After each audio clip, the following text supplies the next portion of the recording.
Great scenes last night in the visitors' clubhouse at Turner Field in Atlanta. The Pirates clinching a postseason berth for the second consecutive season. Certainly something extremely memorable for those ball players and members of the staff. Tonight, it is back to work as the Pirates have hopes of catching the Cardinals for the division title. It's Game 3 of a 4-game series, the Bucks and the Braves. And the playoff picture looks like this. Pirates just a game and a half out of first place in the Central, a game up with the tiebreaker in hand against the Giants. Hi again, everyone, with Bob Walk. I'm Tim Neverett. Robbie Smikowski with us as well. The month of September has been exceptional for the Pirates. And, Bob, when you look what they've done over the last 18 games, it's been nearly unreal. Well, it has been a great lot of fun, basically, to watch these guys pitch. It's just incredible. Look at the numbers. We've been talking about this for the last couple of days. The opposition batting average being less than 200 is just that's crazy. It's been since 1968 that they've had a run like this with the last 8 games, only giving up 8 runs. So it has been fantastic to watch these guys pitch. And if they can continue to do this for the next 5 games, they're going to put a lot of heat on those Cardinals. They'll need some offense tonight as Julio Teheran will pitch for the Braves, Jeff Locke for the Pirates. When we come back to Turner Field, we'll relive a night to remember. Some of the sights and sounds from the post-game celebration. That's coming up next on Root Sports.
Bouncing ball to first. This could do it. There's one.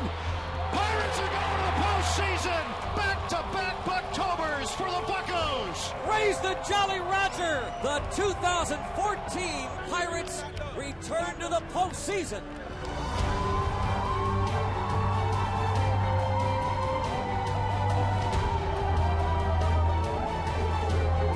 This never gets old. This never gets old. Congratulations to our guys, our organization, Everything Buck Nation, man. Absolutely again, huh? It's just awesome for the city of Pittsburgh, our fans, these players, our staff. But to watch these guys celebrate like little kids is awesome. That's why we do this.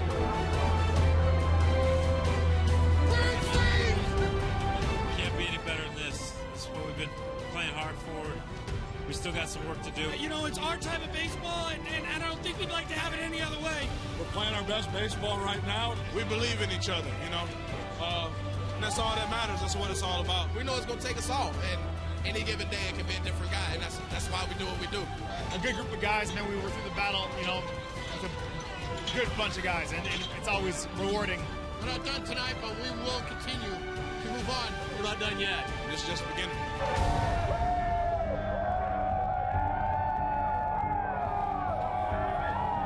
Celebrating a postseason berth last night. They've punched the clock here today. They know it's time to get back to work and go after that division title as the Pirates take on the Atlanta Braves here tonight in Game 3 of this 4-game series. With a look at the playoff picture, we send you back to our Root Sports studios in Pittsburgh, where Paul Alexander has this game break.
Is brought to you by the all-new Chrysler 200, America's import.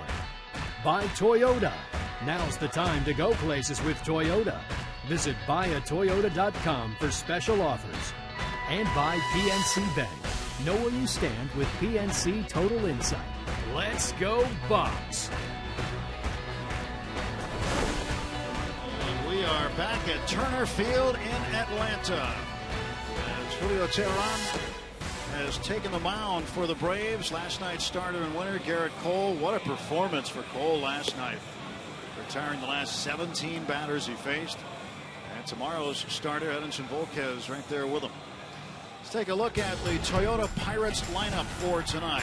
Leading off will be Josh Harrison. He'll play third base. Starling Marte bats second. Adam McCutcheon in his customary third spot. Travis Snyder moves into the cleanup spot tonight without Neil Walker in the lineup. Russell Martin 5th, Ike Davis 6th, Jordy Mercer bats 7th, and Clint Barmas will play second base and hit 8th. Jeff Locke, the pitcher, will bat 9th.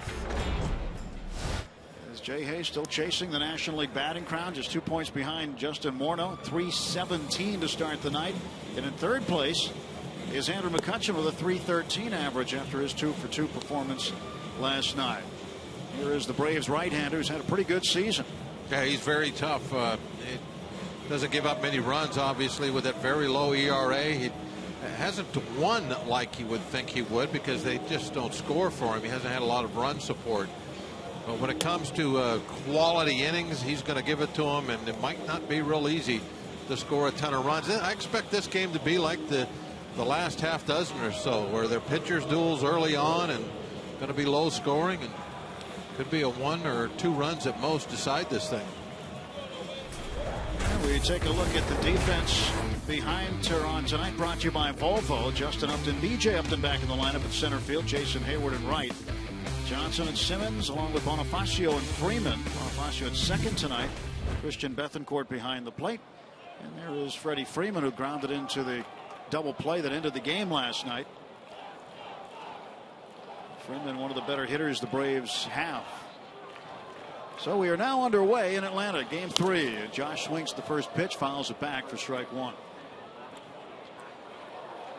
Tehran doesn't throw exceptionally hard or anything like that. He just is one of those pitchers that he knows what he's doing out there. He'll move the ball in and out, change the speeds with it. Has 4 quality pitches he can throw for strikes. Harrison's in the hole 0-2 quickly. 2 foul balls. Tehran from Cartagena in Colombia. 6'2" and 200 pounds. Making his 33rd and final start of the season. 0-2 pitch. And Josh pokes this one out of play. So he's getting the bat to the baseball, but it's going in the wrong direction.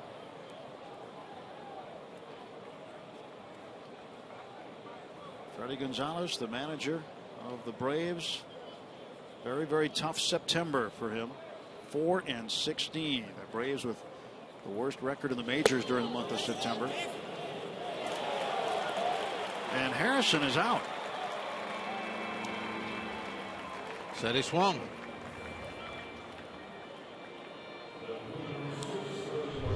Let's see. The pitch is well out of the strike zone, down and away. They appeal down to first base umpire Jerry Lane. And Lane called Harrison out. So Manny Gonzalez calling the balls and strikes. Crew chief Lane at first, Estabrook at second, and Wendelstedt the umpire at third. So Tehran starts with a strikeout as Lane rung him up on appeal.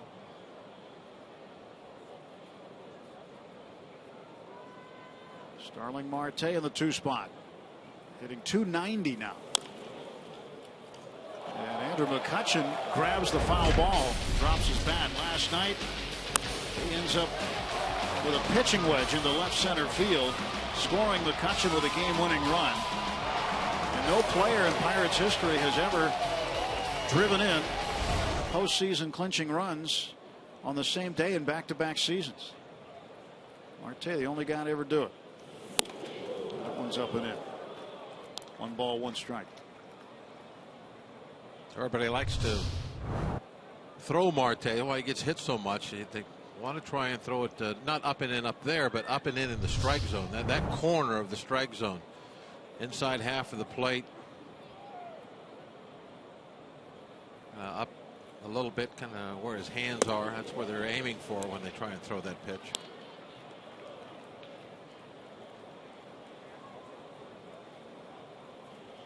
Two and 2 to Starling. 13 home runs for him, 54 runs batted in. So he looks out at Julio Tehran, and they wind in the pitch. Stays alive. Pirates should see plenty of fastballs from the Braves starter tonight. A lot of velocity on his fastball, but Pirates good fastball hitting team.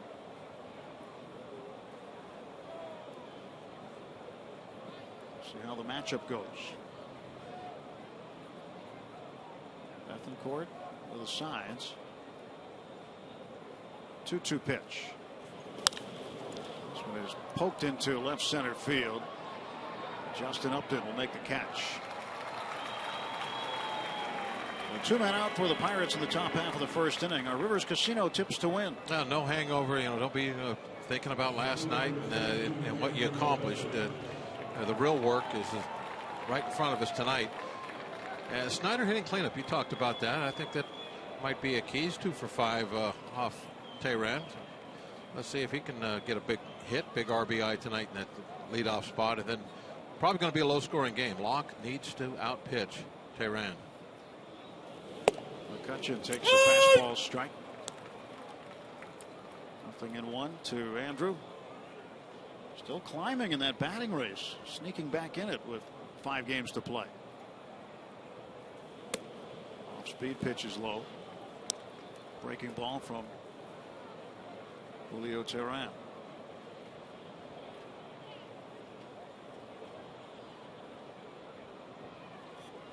One. And a base hit.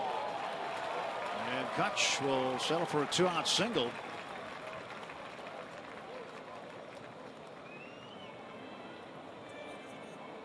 Look for a moment like they might be able to get 2 bases out of that. It looked like a line drive going toward that gap. They put it in the same area where Marte hit his last night. And Marte legged it out from the batter's box and got 2. You can see where this ball is going. That both outfielders is right between them. They had a long run coming in.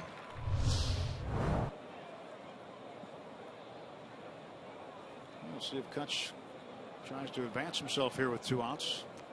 Snyder at the plate. 1-0. Kutch is still stuck on 17 stolen bases. 2020 man last year. Trying to do it in back-to-back seasons if he can. 2-0. Snyder hit a game-tying home run in the 5th inning last night. First pitch home run. He has 4 of his 12 home runs this year on the first pitch of the at-bat. Throw to first, and Kutch is just back. That was the good move from Tehran. I hope so. He's got a better one. He's going to get picked off. He leads the team in pickoffs with 6. Yeah, there wasn't even a flinch over towards second base. That's how quick he was. I thought that we would see some kind of a move towards second, but it wasn't there. Here's how close it was. Real close. Might even have got him. That was bang bang as you can get. A comebacker. This will take care of things in the top of the first inning. No runs a hit. 1 man left. No score. Braves coming to bat against Jeff Locke.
4th career save.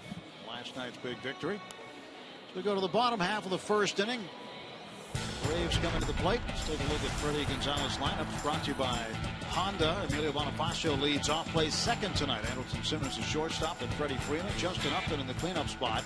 Jason Hayward 5th. Chris Johnson, the 3rd baseman, 2 for 6 with a home run against Jeff Locke. Christian Bethancourt, the catcher, will bat 7th. B.J. Upton 8th, playing center field, and the pitcher Julio Teheran bats 9th. Facing the Pirates left-hander Jeff Locke, who last time out got a lot of ground balls, and they turned into a bunch of outs. Yeah, a lot of ground balls to third. That's for sure. 10 of them. It's been kind of a little, good start, bad start type deal with Locke of late. The bad starts really haven't been horrible, other than his control sometimes hasn't been there. So the good starts, he's been perfect with the control, and I mean, that's kind of it in a nutshell when it comes to Locke. Is he going to throw strikes? Has he got command of that fastball to both sides of the plate? If the answer is yes, he's going to have a good night. Bonifacio takes a strike, and it's 1-1. You talk about both sides of the plate. I think, one of those sides, the inside corner to right-handed hitters, is one he's got to command.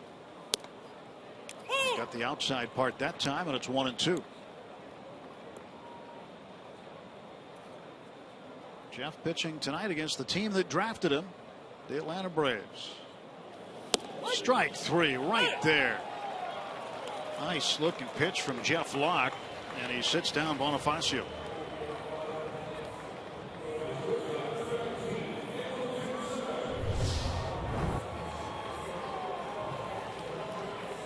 That right there, beautiful. That's just what you were talking about. The inside corner, the right-hand hitters getting those called for strikes. That makes all the difference. Well, 1 out, the shortstop Andrelton Simmons up. Boy, what a play Simmons made. The Rob Harrison of a hit last night. The diving catch he made. That was an absolute spectacular play. And this one to center field. Andrew right there. Koch has it. 2 down. Nice, efficient. Filling up the strike zone early for Locke. That's what he has to do. Stay confident, pitch to contact, but at the the same time, he has to make sure, as you were pointing out, that the right-hand hitters especially keep them honest. Don't let them dive out there on you. Ball 1 to Freddie Freeman. Braves first baseman with a .290 batting average.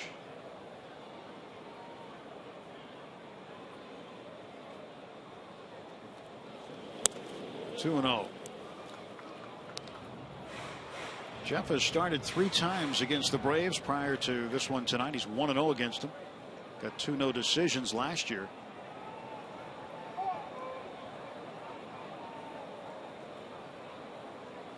Freeman fouls it off.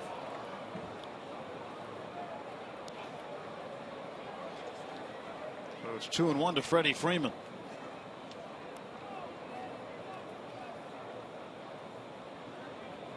Two down, bases empty, and the 2-1 pitch. Fouled off again. It's 2-2.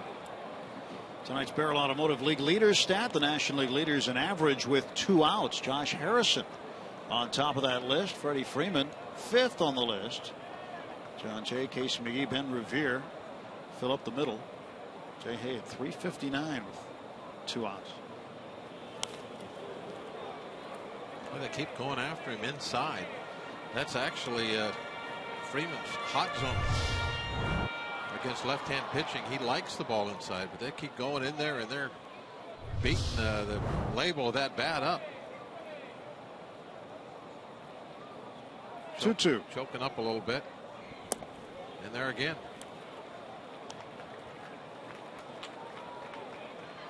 Full count to Freeman.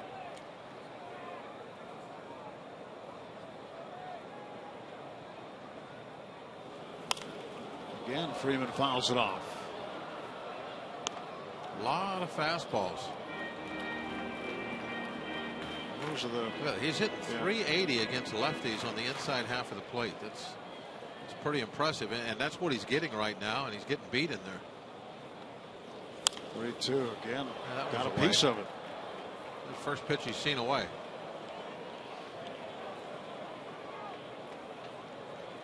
This next pitch will be the 9th of the at bat.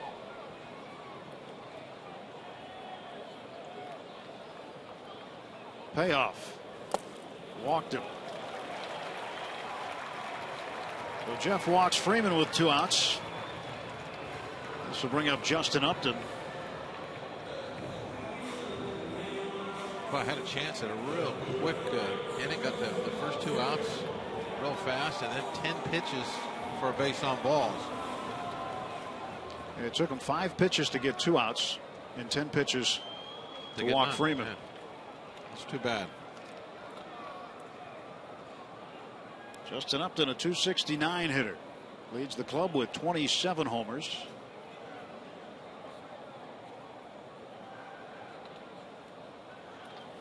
Locke comes inside. 1-0. I guess you got to expect it as a hitter. You know you're going to see things in on the hands when Jeff Locke is on the hill.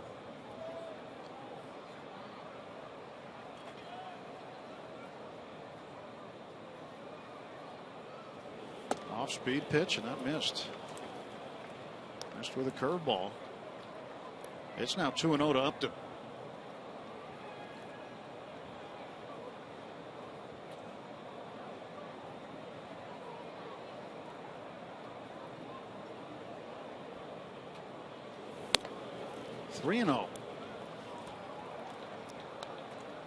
Jeff had filled up the strike zone the first couple of hitters, now struggling to find a strike.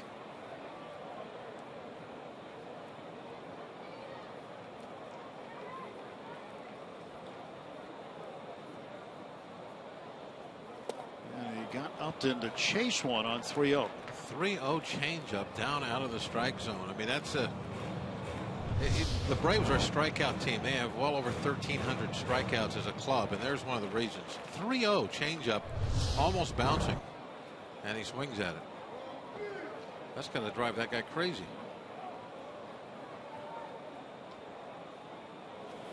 And he walked him anyway. A pair of 2-out walks back to back in the bottom of the first inning. And Locke needs to find a way now with Jason Hayward coming up, another left-handed hitter.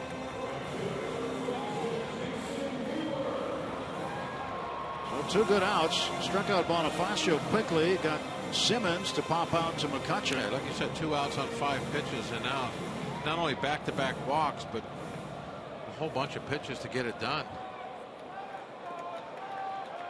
Could have possibly, if he could have got Freeman, maybe even been out of the inning in single digits. Strike call to Hayward. With Freeman, I think he went for the strikeout instead of just trying to get him out once he got ahead. And especially once he got the 3-2, he went breaking ball there at the end and walked him as he bounced the curveball.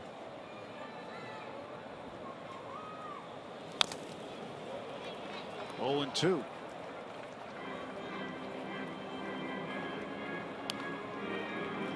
He's the opposite of Freeman. Look at he really is weak on the inside half of the plate.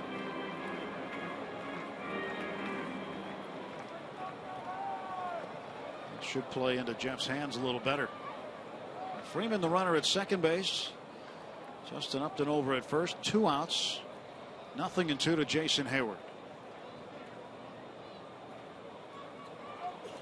Got him right past him. Hayward strikes out. 2 punch outs for Jeff in the first. Braves leave 2. No score.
new season, and you can catch the team back on the ice during their preseason game against the Minnesota Wild. See the Pens live from Xcel Energy Center in St. Paul Monday, starting at 7:30 with Penguins pregame on Root Sports. The puck will drop Monday. Pens in the Wild.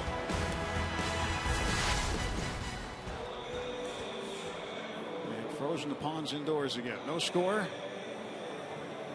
Sid who? No, they're talking about the other Sid. Sid Bream. 22 years. It's been that long. Yeah. Sid, one of the great Pirates, don't forget. Clinching here in Atlanta last night, I think, was kind of neat for folks that remember back 22 years ago. Even more recently, to exercise another minor demon of the Jerry Meals call here in 2011. It started a slide after that.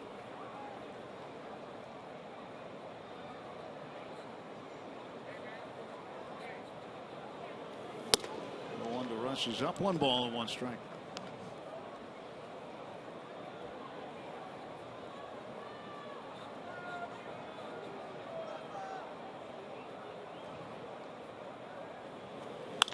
And a base hit for Rush.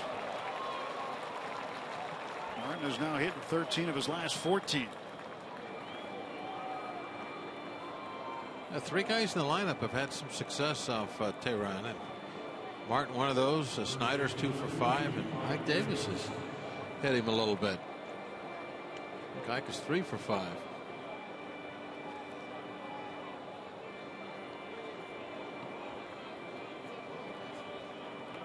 Leadoff man aboard for the Bucks. Davis up, 231 hitter.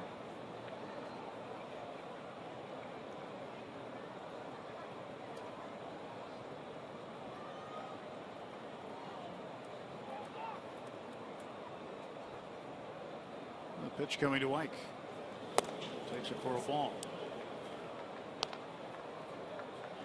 You know, last night celebration was going on, and then there was a point toward the end where they started to take the plastic off the lockers, and the guys knew, okay, that's it.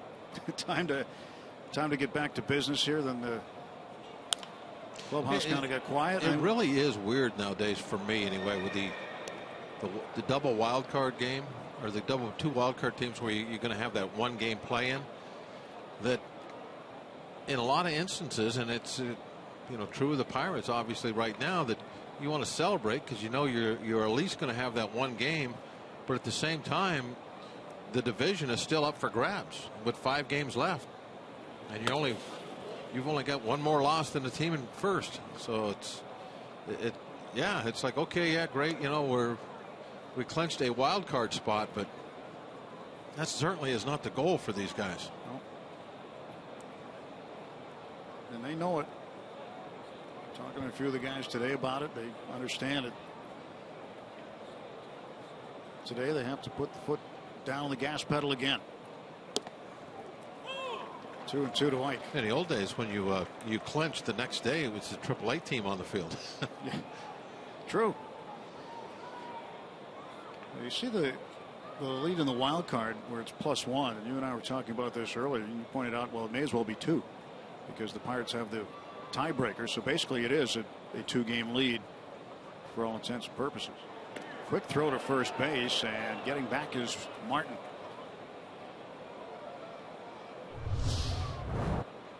He's got a good move over there, Bob. Yeah, he's quick. The thing that makes these plays real close is the accuracy of the throw. That's always kind of a undervalued, I think, deal with the pitchers holding runners on with good pickoff moves.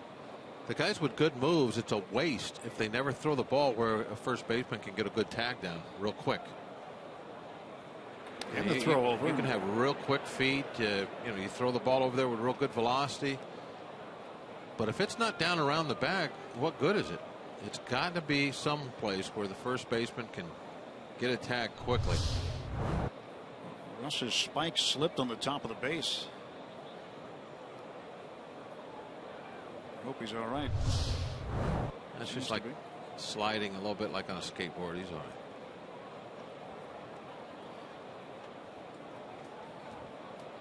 Well, he's pushing the lead out there again. He's leaning back. Oh, that would look kind of funny. That's off the glove of Freeman. Bonifacio picks it up. And a 3-4-3 put out, and Martin down at second base.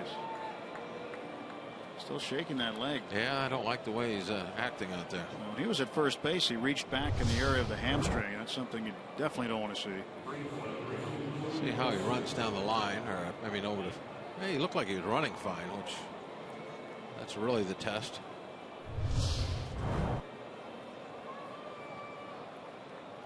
He's all right. It's a man of steel.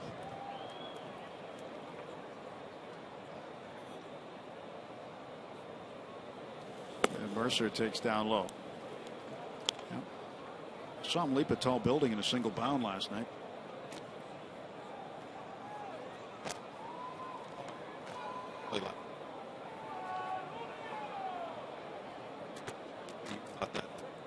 One and 0 the count to Jordy.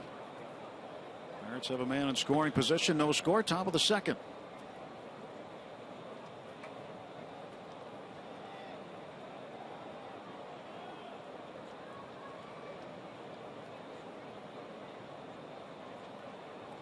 Teheran into the stretch. And Jordy hits one to left field. Justin Upton coming on to make the catch. There are two gone. It would have been nice if he could have got that a little closer to the foul line. Might have done the job.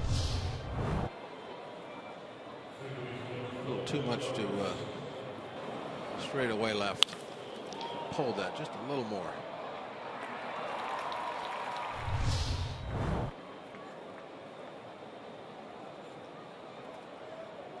That's why baseball has such a luck has such an effect on the game. It doesn't matter how you hit the ball. You know, I guess averages wise, it's gonna, if you hit it harder, you're gonna find holes easier, but still, it's all about the direction the ball goes. And that is very difficult to plan and control. It's hard enough just to hit the ball. Clint Barmes takes the ball 2-0. Barmes in there tonight for Neil Walker. Neil has been scuffling lately, so he got a night off. Walker mired in a bit of a slump. They're going to put Barmes on and get to lock. So Clint will and most of the time you wouldn't do this early in a ball game. There's no way you would do this, but I think this shows you just how poor, for lack of a better term, that the Brave offense has been. They just can't score runs. So here it is, the second inning of ball game. They're forced into walking the number 8 hitter to try and prevent just one run from scoring. Well, the Braves offensively have been limited to 2 or fewer runs in 62 games this year. And they have been held to 1 run or no runs 40 times this year. And when you look at Teheran in his last 5 starts, the Braves have only gotten him 5 total runs. And they're 1-4 in those games.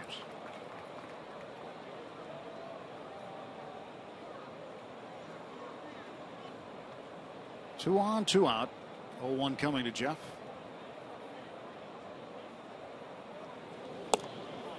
One ball, 1 strike. Locke with 5 hits this year.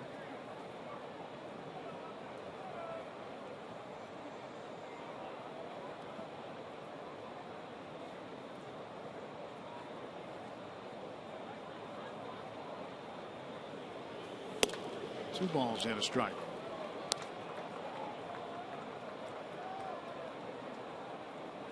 Center fielder B.J. Upton. His play has come into question this year.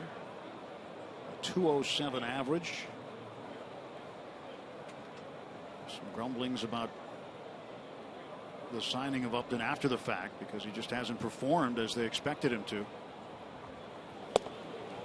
2 balls and 2 strikes. I think Jeff might have thought that was the 3rd one. He started walking off.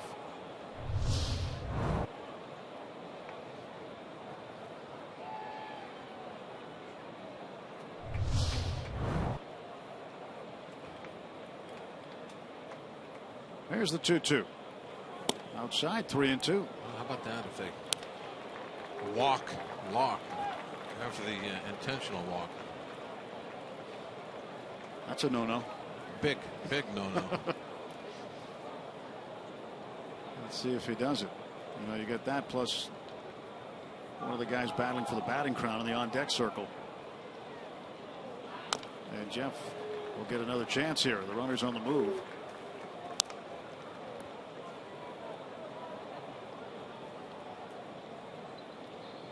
Well, Martin heads back to second base and Barmes back to first.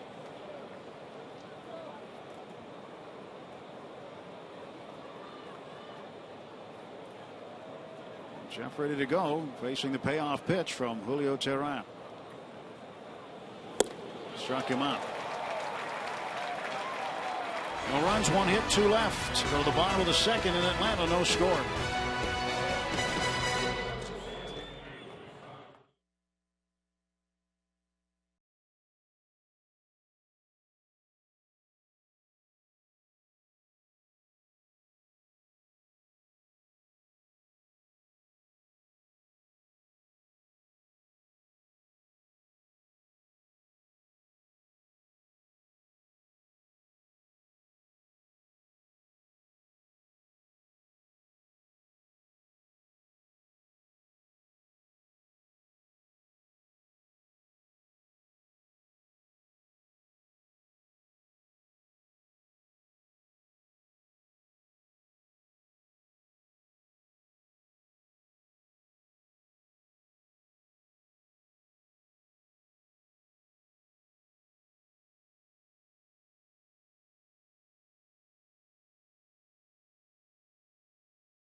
Well, Jeff Locke, last time he took to the mound, Josh Harrison fell just 1 assist shy of the franchise record. 10 balls hit to him. And here's what Clint Hurdle had to say as to why so many went his way.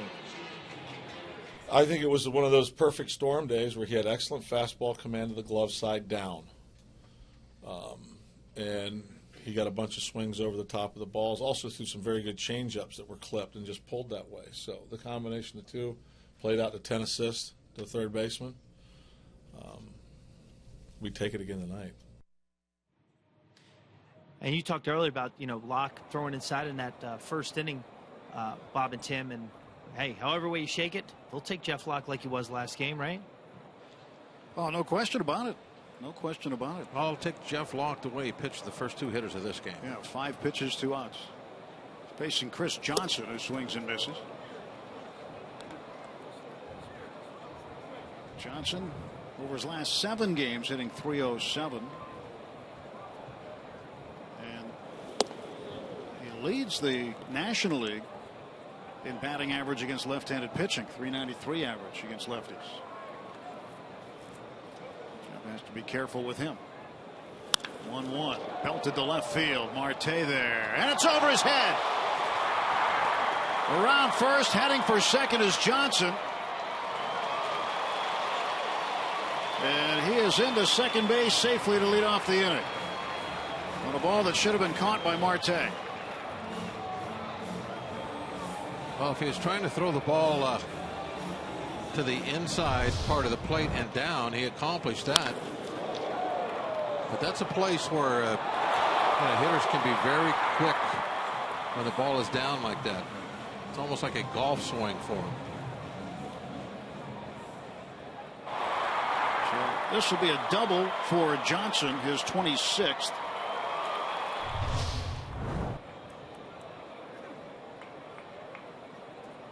Marte with a late break on it and got over his head. Bethancourt takes a strike. Leadoff double for the Braves now, and Jeff's going to have to pitch his way out of it now at the bottom of the order. Bethancourt, then Upton, the 8-hitter. Pitcher up next after Upton.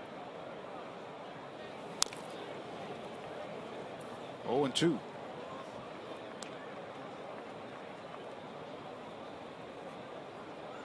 Bethancourt has started each game in this series. He was called up for the second time this year when the rosters expanded in early September. Had a brief stint with the major league club when Evan Gattis went on the disabled list back in late June. Ground ball to second base. Barnes gloves it. They get the out there. Now the Braves have a man at third base and one out. Yeah, good job of playing some small ball right there. That was a slow curve ball that was up and in. And still able to just push the ball off and get it to that right side for a positive out. Pirates will bring the infield in. Johnson, the runner at third base. B.J. Upton at the plate.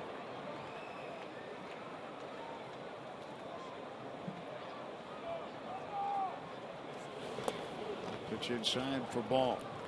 Breaking ball from Locke. B.J. Upton started 2 games ago. Went 1 for 4. He struck out twice. He's struggling with a 2.07 average this year.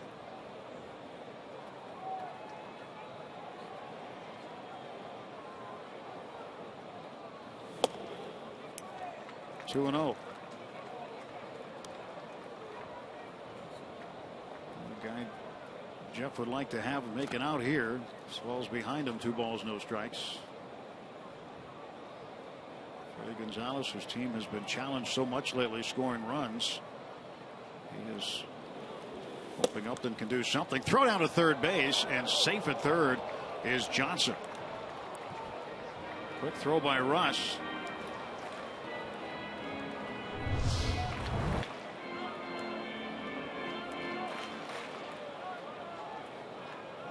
Close.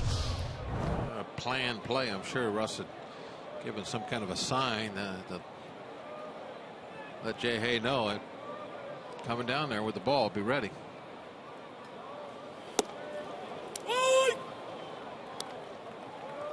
Now, unlike BJ's brother Justin, he takes 3-0. Justin last inning swung at a 3-0 pitch that was low and out of the strike zone. A changeup at that. Wasn't even a fastball.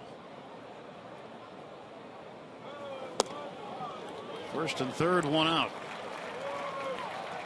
Third walk for Locke, and this is a bad pattern we're seeing out of Jeff, because it seems like every other start he gets into the walks. And what's happening here now is you got a guy that's really been struggling this year at the plate, and now Teheran's just going to bunt him to second base. You're going to have to work to get that last out with 2 guys in scoring position instead of 1.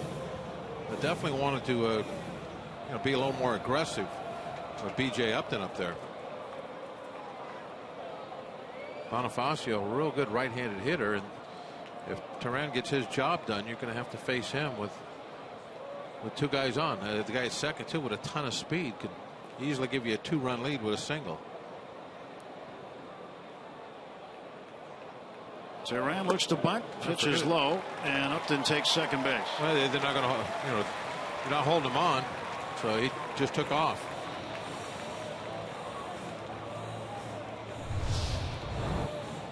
I mean, see where Ike was? It was a good 6 feet probably from the base. So Upton's got a huge lead, and he just took off on first move. No chance to do anything. You remember the 3-0 pitch to Upton was a curveball? almost like they were pitching around him. I don't know why you'd want to set up that first and third situation with the pitcher hitting.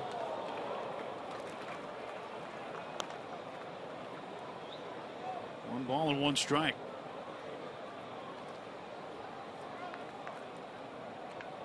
Now the Pirates certainly being challenged this inning. Bottom of the second. Second and third, one out. Double by Johnson. Got over the head of Marte. Was played in left field. Now he's at third base. 2-1.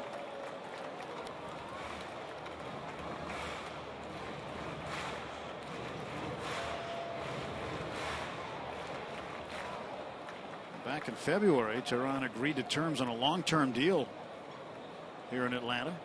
6-year deal that'll take him through the 2020 season. And he bounces one to the right side. Davis short hops, looks the runner back, tosses to Barmes, who can't make the play. And the bases are loaded with one out.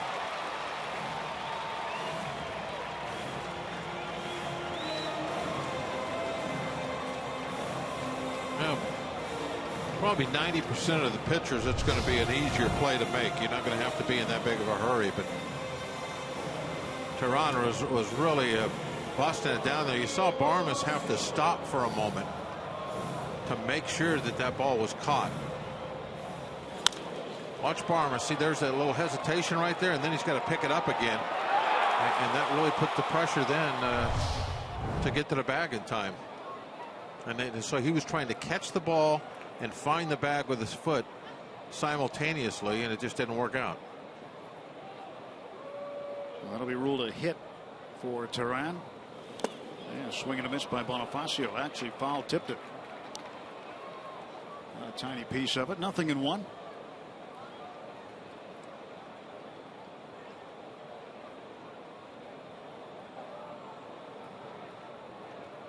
Bonifacio,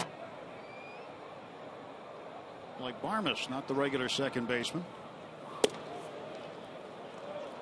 Barmes making his 4th start at second base.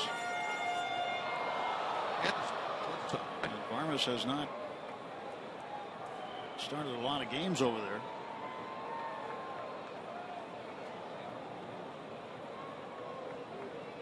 Base is full, the 1-1. Bonifacio hits it into right field. Braves are going to get on the board. Johnson scores. B.J. Upton around third. Snyder bobbled it out there. 2-0 Atlanta. Now go back to the B.J. Upton at bat. The 3-0 curveball. And I think he's hitting very poorly this year. That's the guy you needed to go after. And then if you get him, you have the pitcher hitting to end the inning. But that at bat set up this problem, and the Braves cashed in.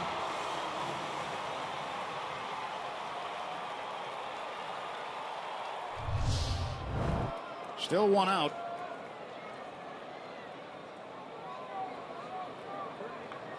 B.J. Upton came across to score along with Chris Johnson.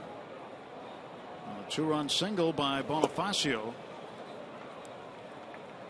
Andrelton Simmons.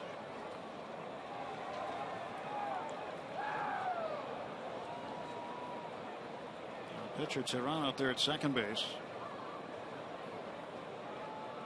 And Simmons awaits the 1-0 pitch. This one's fouled off down the right side.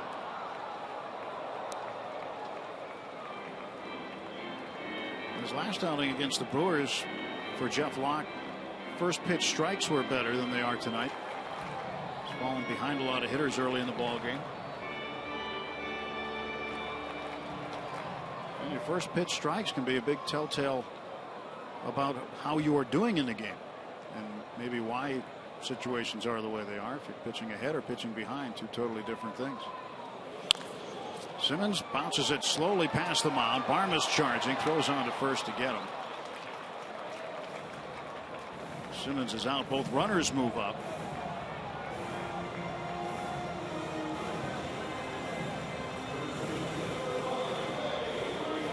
Simmons gets him over. And now you got the guy that really in their whole lineup I fear the most coming to the plate with 2 more runners in scoring position.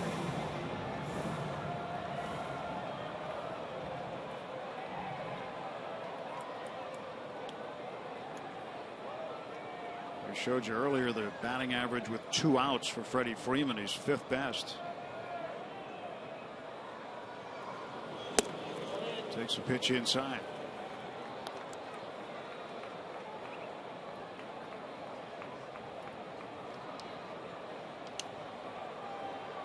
.325 with 2 outs and runners in scoring position.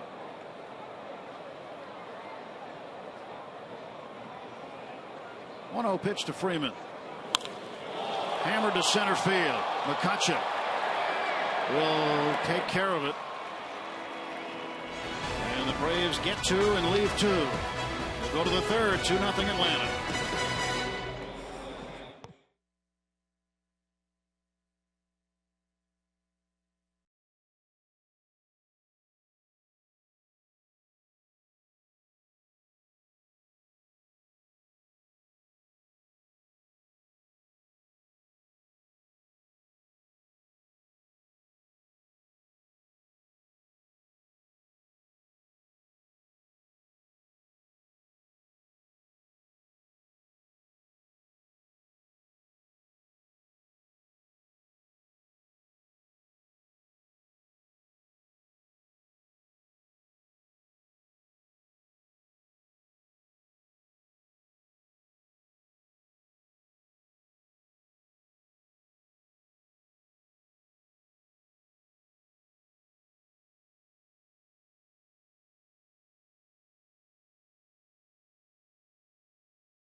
After pitch. Pitch after pitch. We never stop competing. We never stop grinding it out. It might not be the most flashy thing in the entire world, but it's really good when we do it right. And, you know, it's our type of baseball, and I don't think we'd like to have it any other way. We believe in each other, you know. And that's all that matters. That's what it's all about. We know it's going to take us all. And any given day, it can be a different guy. And that's why we do what we do. Jay Hay, Kutch, and Garrett Cole last night after the ball game. It was pure emotion out of Garrett last night. He was pretty amped up after the game, and he should have been. Pirates down 2-0 to start the 3rd inning. Chasing Justin Morneau of the Rockies. Jay Hay 0 for 1 tonight. Cutchin 3-14 now after his base hit in the 1st inning. So Kutch inching his way back into the batting race. Game number 158, 4 to play after tonight in the regular season. Now the Pirates are going to have to play a little come from behind tonight. They've done that so successfully all season. Did it last night. It'll be easy against Tehran. It was the 41st come from behind win last night. See if they can do it again. And the Braves have not scored much for. He must be feeling like it's had an outburst for him. 2 runs. Yeah. He doesn't know what to do. This must feel like a blowout for the Braves right now. How things have been going.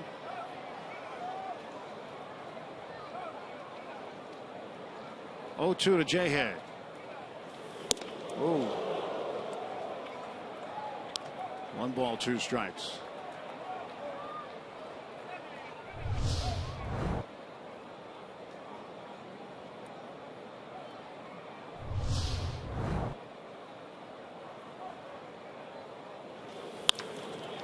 Harrison to center field. B.J. Upton is there. Ball took a little dip on him. Maybe knuckled a little, perhaps. Harrison is 0 for 2. One out for the Pirates in the third inning.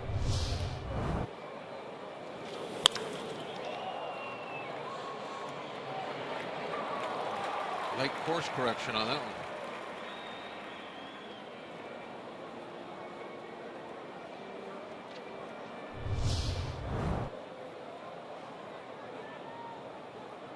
Jay's been hitting a little bit of hard luck of late. Centering some balls up, hitting them pretty squarely, but all of them have been falling in. Still making solid contact. But you're right. He's had some bad luck lately. 1 ball, 1 strike to Starling Marte.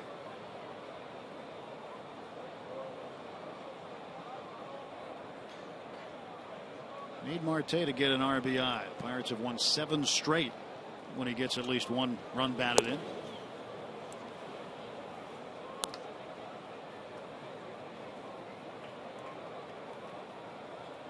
Kutch waiting his turn. I noticed he left his new goggles back in the clubhouse. He didn't wear them. He actually did wear them this afternoon playing a little soccer out on the field prior to the game with Russell Martin. Brought the goggles out as sunglasses, I guess.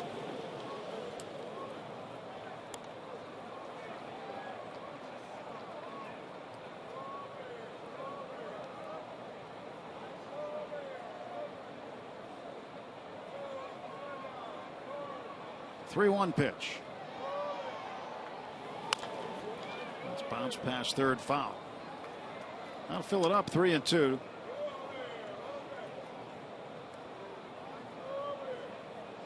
Marte sits safely in 18 of his last 19 games. He has been sensational since coming off the disabled list. And he mentioned last night in the clubhouse when he was being interviewed along with Gregory Polanco that, you know, Polanco said Marte helped him. Marte said Polanco's helped him, and he's almost clipped, but that's ball 4. And the Pirates have a base runner with 1 out.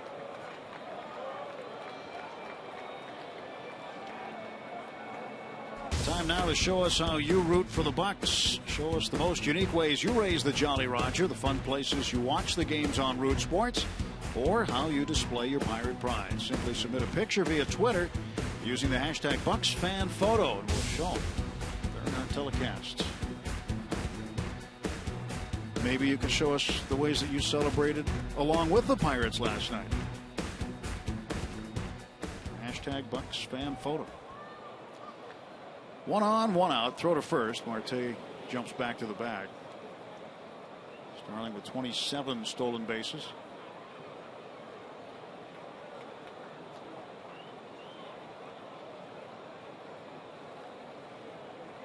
Look at Kutch's numbers. He's very close to where he was last year. His MVP numbers finished up at 317, I think. He's been very consistent his whole career.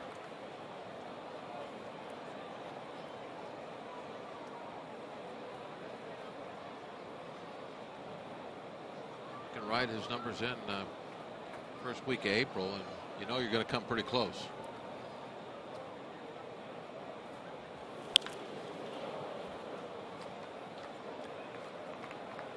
Look at him, 2012, 2013, and this year. The off-base percentage, close, that's great. 300, 400, 500 in slugging. The extra base hits are in the 60s. Totally identical. That's being consistent. Yep. Great numbers. Maybe another MVP season for him. We'll have to wait and see.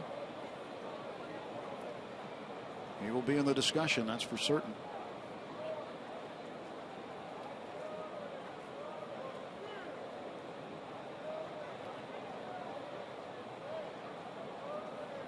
And 2 to Kutch. That was a rip foul. The Pirates play tomorrow night, same time. Cardinals have tomorrow off as they travel out west. They'll open a weekend set on Friday with the Diamondbacks. So tomorrow's game very important for the Pirates. As is tonight's. Every game is. Yeah, it doesn't. Every single game. The next 5 games. Yeah. Is but tomorrow, importance on every one of them. You get a chance to make up ground with the Cardinals idle. Yeah, get rid of that half game. That's why I always look at the loss column, because you always know you're going to have an opportunity, no matter what the other team does, to get rid of that half game. And tomorrow, that's that opportunity. Cards and Cubs getting set to get underway from Wrigley Field. We'll keep you updated on that ball game throughout. And McCutchen pulls it foul. The guy pitching for the Cubs tonight, Bob, Jake Arrieta, been very, very tough on the Cardinals. He's been very tough on the Cardinals. He started against them 4 times in his career. He's 1-0 with a 121 earned run average this year. 3 starts, a 176 earned run average. It seems like no matter what the records are of those 2 teams, I mean, it's a great rivalry. Cubs, Cardinals. There goes Marte, and McCutchen swings and strikes out. Throw down, Marte safe.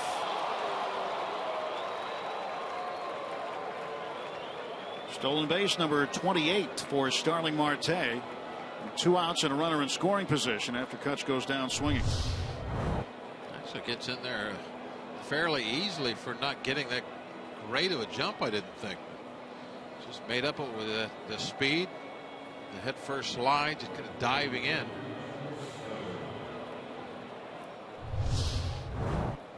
Got a nice shot at a 30 steal season. That'd be nice. A lot of time on the disabled list. He might have had a shot at 40, especially the way he's been hitting, getting on base all the time. Snyder takes down and in. There's one of those shots to drive in a run from that cleanup hitter spot.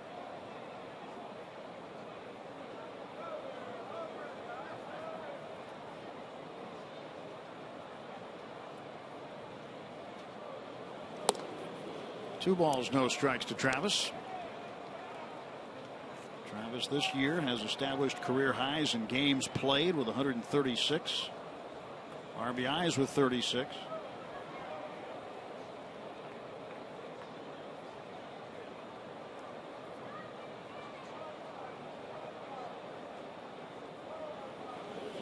(3-0). Travis has come up with a big hit on the road. 12 home runs, 8 of them have been away from PNC Park.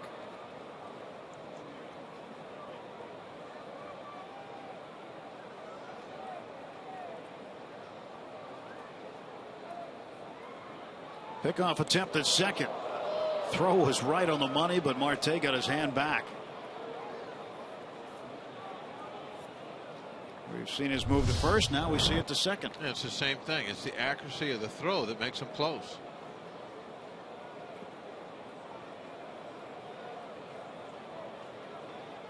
Boy, that was close.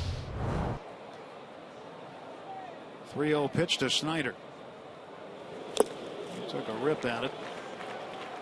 3-1. Foul tipped it back into the glove of Bethancourt.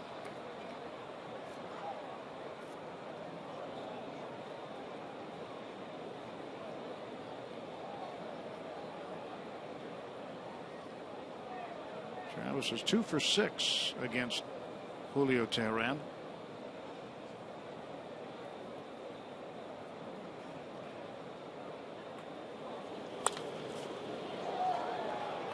Well, the count goes full.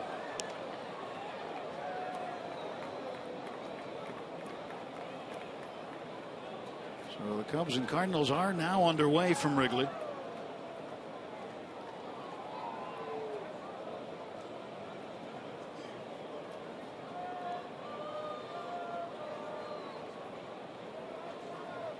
Three ball, 2-strike pitch to Travis Snyder. Looks at it for ball 4. Checked his swing. They get an appeal from Hunter Wendelstedt. So Snyder goes down to first. 2 walks in the inning, and the Pirates with runners at first and second. Most popular way to follow the Pirates' push to the postseason is with MLB.com at Bat, the #1 app for live baseball. Enjoy live look-ins, replay reviews, scores, live radio broadcasts, the MLB.TV Game of the Day, and more. Get At Bat for your smartphone or tablet on the App Store or visit MLB.com.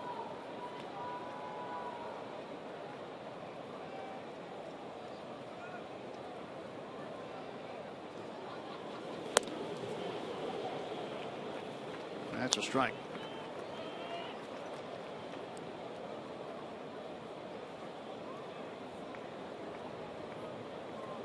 Well, one thing we should point out, not that it's going to matter as far as the wild card race goes, but Milwaukee cannot catch the Pirates. They actually mathematically can catch San Francisco. They're 5 behind the Giants with 5 to play. So the Giants would have to lose all 5 remaining games, where the Brewers would have to win all 5. And probably unlikely with the Giants finishing up with 4 at home against the Padres. After facing the Dodgers tonight. 0-2. Clayton Kershaw pitching for the Dodgers, by the way. He'll face Tim Hudson.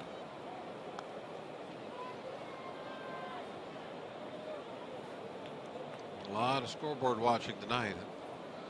Already got my eyes on that Cardinal Cub game as it's gotten underway.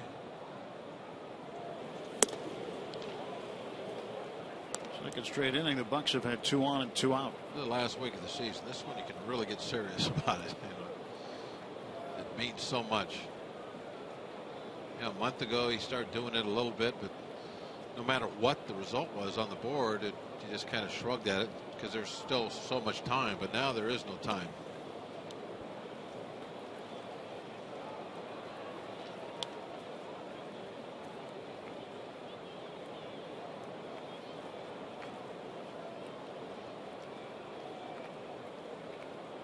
Trying to come up with another hit. 2-2. Marte at second, Snyder at first. Braves up 2-0 in the third.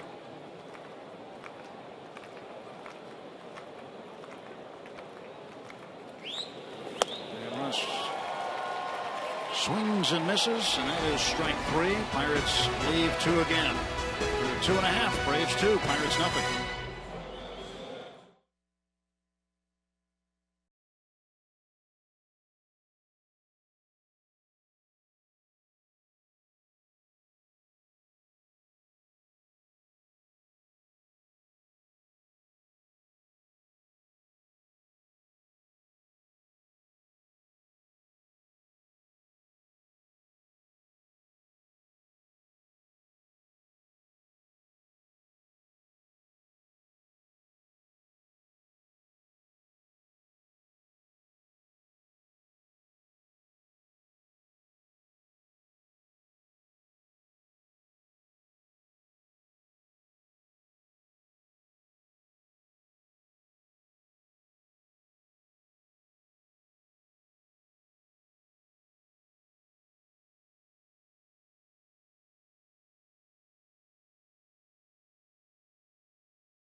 Root Sports is brought to you by the Chevy Traverse and your Western PA Chevy dealers. And by Day Automotive. We're going to make your day. Let's go Bucks. 2-0 Atlanta.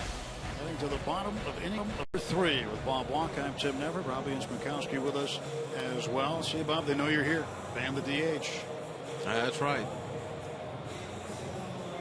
In the National League. Keep it in the American League. Always want to make sure I point that out.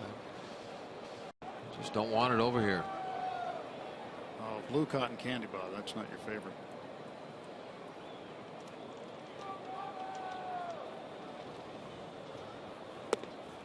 Justin Upton starts the third inning for the Braves. Upton out in the first inning. 269 the average for Upton. 1 ball, 1 strike.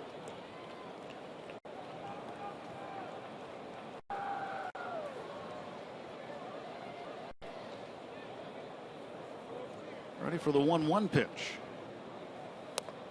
And that is in there. Well, there is another possibility that we really haven't talked about as far as how the season could finish up too, and that is if the Pirates and Cardinals tie.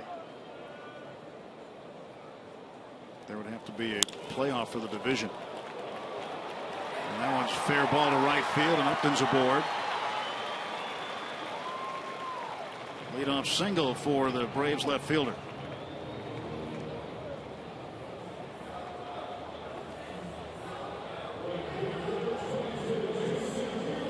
Well, that would be all right. You know, I'll take that. I'll take a 1-game playoff for the division. We would have to go down there. It's fine. If that's what it would come down, I'd take that in a second. Right now, I would take it. Especially us being behind. Yeah, of course we would. Yeah, I'll say, okay, fine. A 1-game playoff. Winner take all. But the loser's going to go to the wild card anyway. Right. So you know you get the postseason anyway, but it's a matter of do you play the extra game or not? Being really in, or just now having to play most likely the Giants for a 1-game playoff. Lots of scenarios. Well, 1 to left field, and Marte looking at this slicing ball. He's got it. So Hayward is out. 1 down and 1 on for Atlanta. Our day automotive this day in Pirates history, 1973. Willie Stargell had a great game both at the plate and in the field in the second game of a doubleheader against the Expos. In the 5th, he robbed Ken Singleton of a home run and left. In the 6th, he hit a solo home run off Ernie McNally.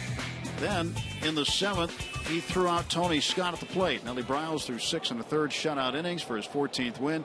And Dave Justy pitched the final 2 2/3 for his 20th save. 2 and 2, almost pitched 3 innings for the save. Yep. Yep. Guess that's old school. Huh? He probably wanted to come in earlier. 0-1 to Johnson. Tried to take it the other way and fouled it out of play. 0-2 to Chris Johnson. Grounded into 22 double plays this year.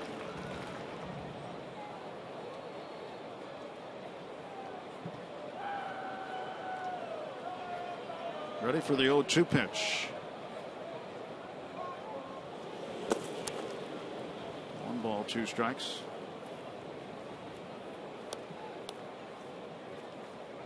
Justin Upton has taken a few bases this year, just 7. He's been caught 4 times.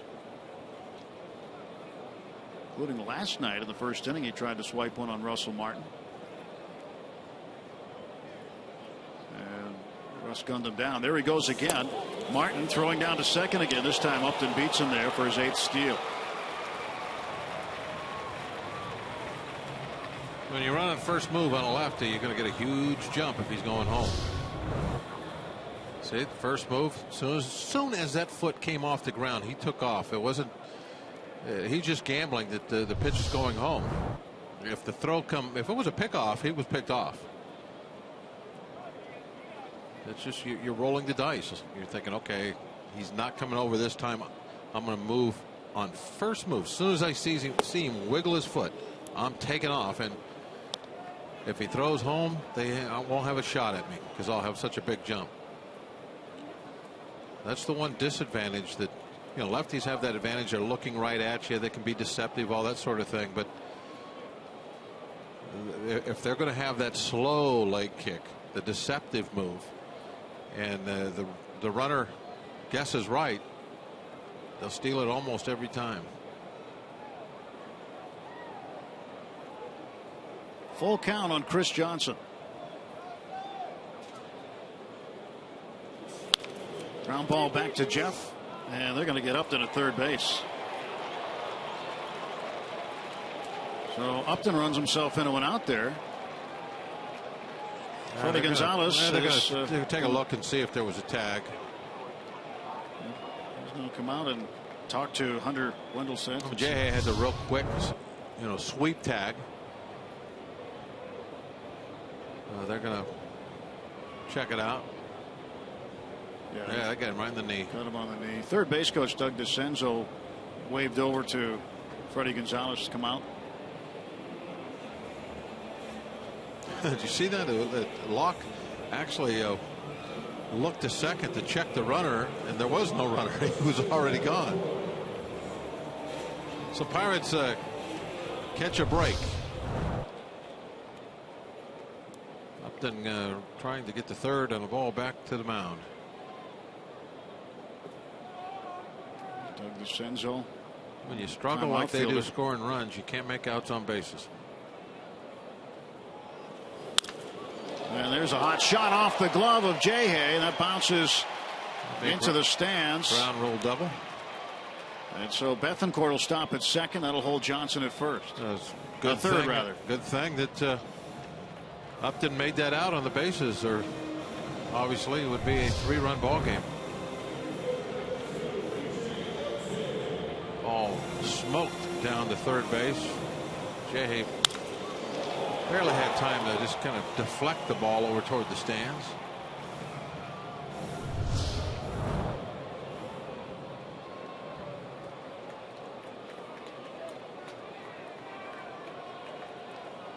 They're going to walk B.J. Upton and get to the pitcher. So the bases will end up being loaded for the second time in the ball game. This time there's 2 outs. This makes all the sense in the world. You're down by 2 also in this inning. 2 runners in scoring position. You can now easily bypass B.J. Upton and try to make Tehran the last out.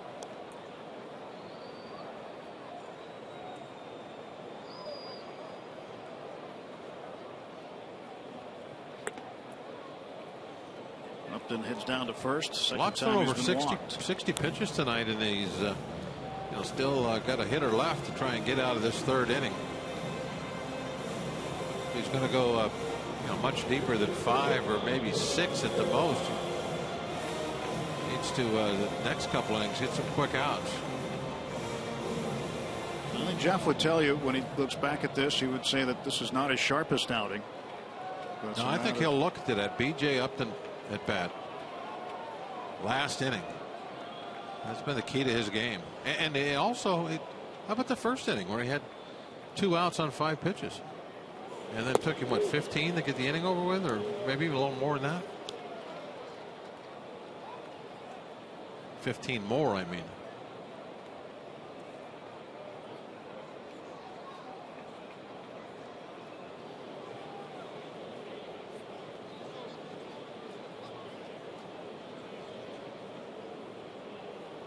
But it's just a 2-run game.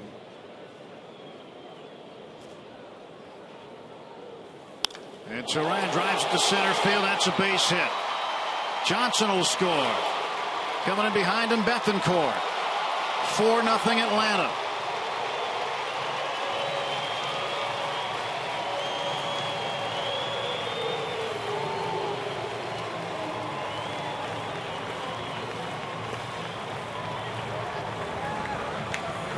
The pitcher, Julio Tehran, with his second hit of the night. Boy, he hit this very hard. Was hoping that it would get out there quick enough. Bethancourt, the Brave catcher, wouldn't be able to score, but got in there fairly easily.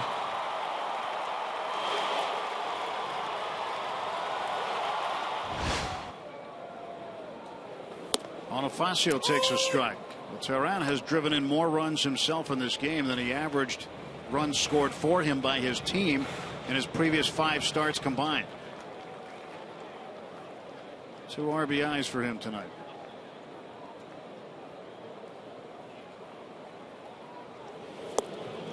out front. And it's 0-2.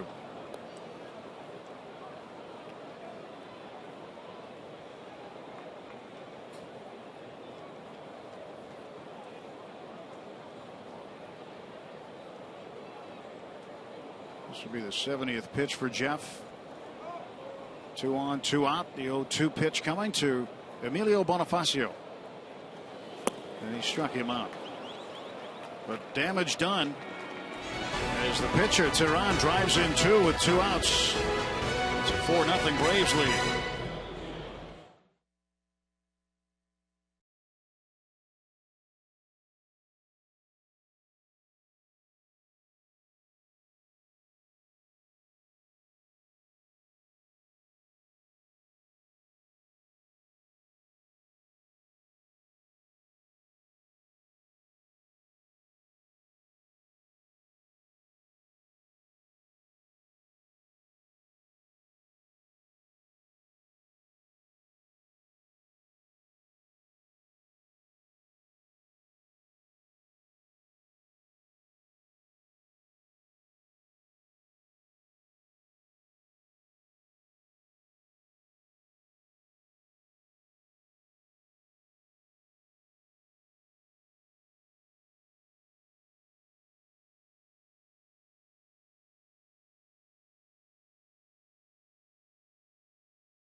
This Friday from Upper St. Clair as the Panthers host the Woodland Hills Wolverines. Don't miss 2 of the most recognizable programs in Western Pennsylvania high school football go head-to-head.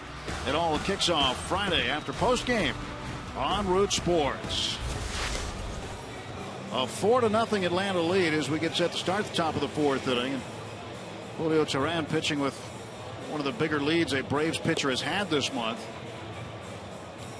I understand the Braves have 4 wins here in the month of September, just 4 wins all month, but 3 of those have come on Wednesdays in the for what it's worth department.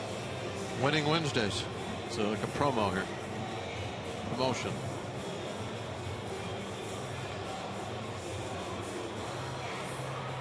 They're hoping to get on the scoreboard. That's why they keep looking up there. Yeah, they're not concerned with the score. They just want music, baseball, dancing, see themselves on a giant scoreboard. Huge.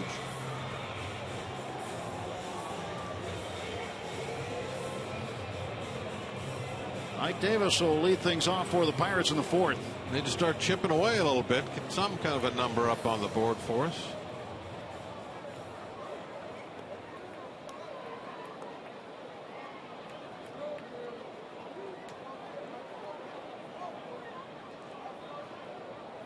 .230 the average for Davis. He is 0 for 1. He grounded out in the 2nd inning. Hit it off the glove of Freddie Freeman. It glanced over to Bonifacio, the second baseman. Freeman had enough time to get back to the bag. So it was a 3-4 to 3 put up.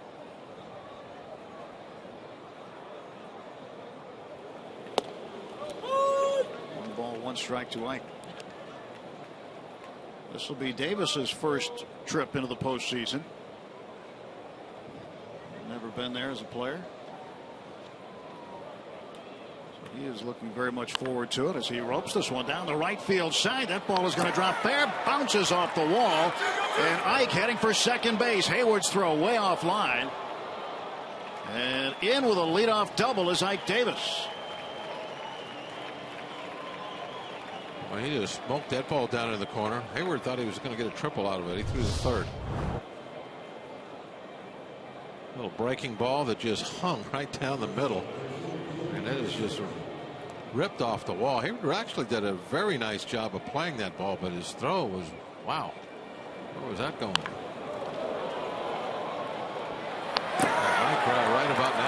was a good throw. He might be out. He was going as hard as he could. It was anything but a good throw. Jordy takes a strike. The leadoff double. That's a good way to chip away. Should get Ike home now.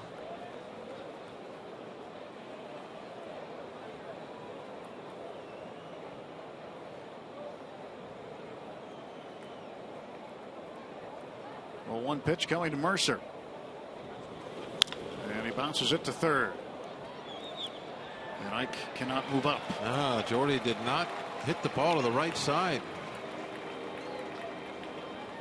Let's go back to Pittsburgh. Paul Alexander is standing by with this game break.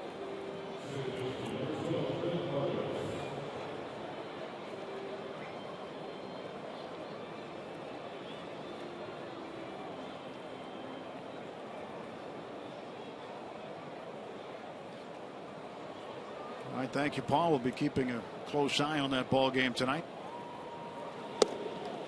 Clint Barmas walked his first time up. He walked intentionally.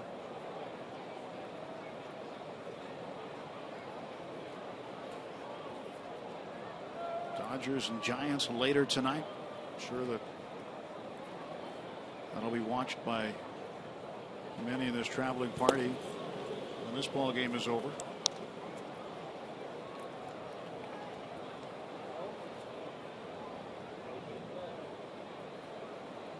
Clint Hurdle had some nice things to say about Clint Barmas today and what he's meant to this ball club in terms of how he has mentored Jordy Mercer and made Jordy into a better shortstop. In the air to left field. And Justin Upton with a catch. 2 down.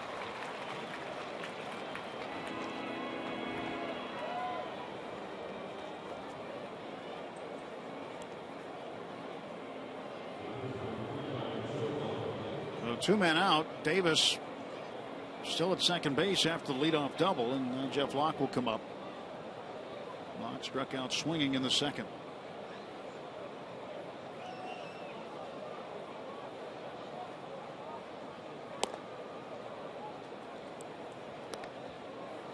Want to know to Jeff.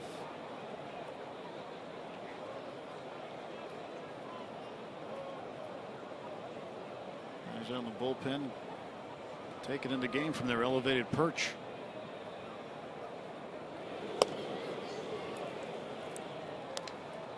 Two and 0.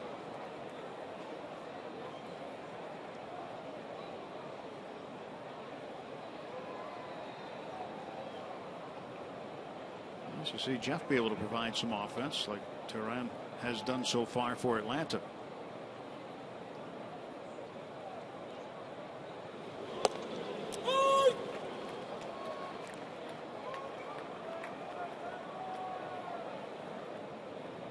With 2 hits of his own and 2 RBIs tonight. 2-1 to Jeff. Count is even 2-2. Next pitch for the Braves starter will be his 77th.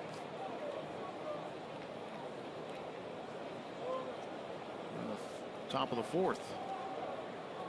And that's it for Jeff. So the Pirates do spoil the leadoff double by Ike Davis. Nothing across. 4-0 Braves.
Well, apparently that leg.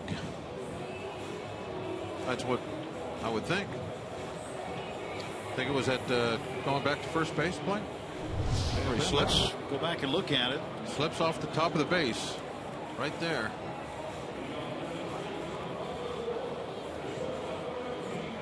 He came in at the end of that half inning. Trainer Todd Tomczyk asked him if he was okay. Apparently he said yeah. He went out, continued, but Chris Stewart is now in there. Simmons to left field. That ball is diving, and so is Marte. Makes the catch. One pitch and one out in the Braves' fourth. Nice play by Starling Marte. He can cover the ground.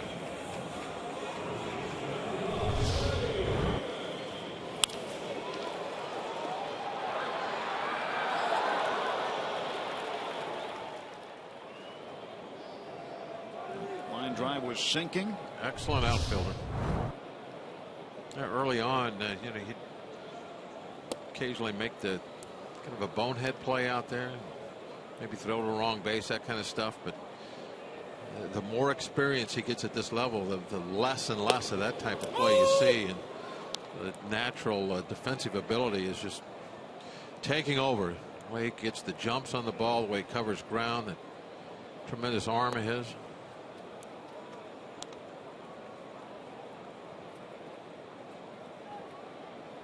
Russ has his gear and looks like he's going to head back into the clubhouse. You know that he's not happy. No. He never wants to miss a pitch. You hope this is more precautionary than anything else.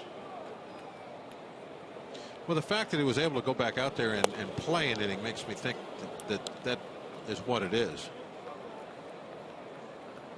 Of course, no way of knowing that for sure, but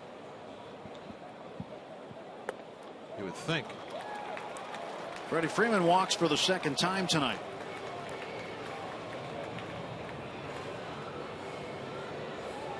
That's the fifth walk for Jeff Locke tonight. And we've seen him have outings where he hasn't had any walks, or he's really limited them to just one or so. When he starts getting up in these high numbers, it can cause trouble. He hasn't been at his best tonight, that's for sure. One of the men he walked, B.J. Upton, in the second inning, came across to score. Now here's Justin Upton. Pulls it foul. Doug DeCenzo skipping out of the way.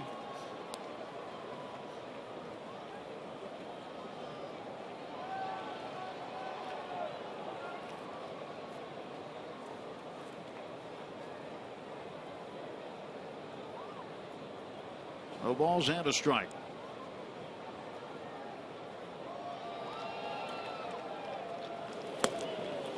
Wave and a miss, 0-2. Jeff will be at 80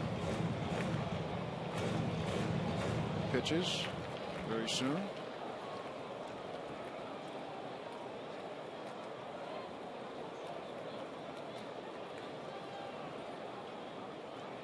There's the 0-2. 1 ball, 2 strikes.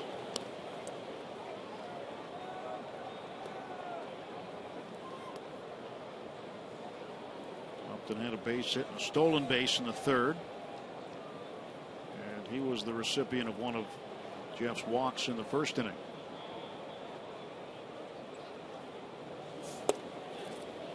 They tried for that inside corner, couldn't get it. It looked early in the game that he was going to get that inside corner, but since then we've not really seen it much.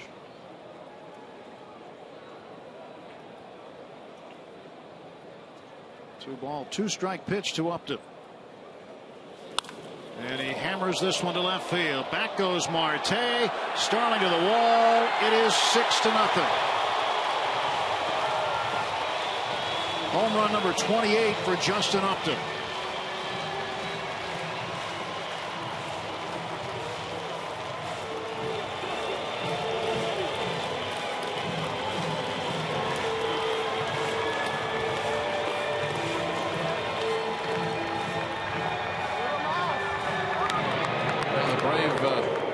Faithful here Saying something that they don't often see. The Braves putting up a lot of runs early.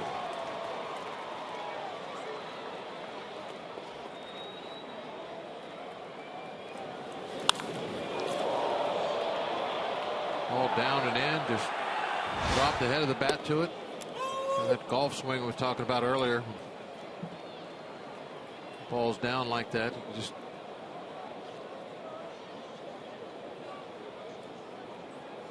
golf it out. Hayward, a bouncer to the right side. Good hop for Barmes. And there are 2 men out in the Braves half of the 4th inning.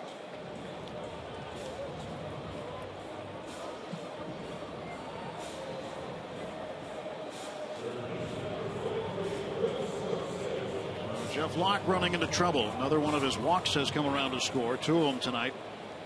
Janmar Gomez now starting to loosen up for the Pirates.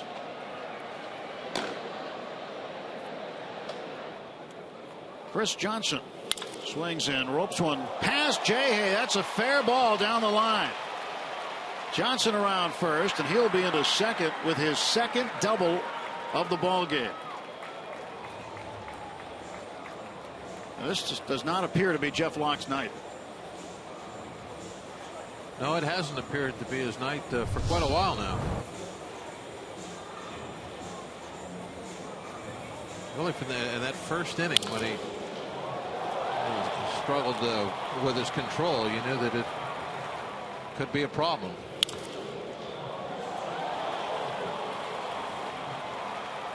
The 8 hits off of Jeff now. And Johnson has reached base 3 times. 2 doubles and a fielder's choice. He has scored twice.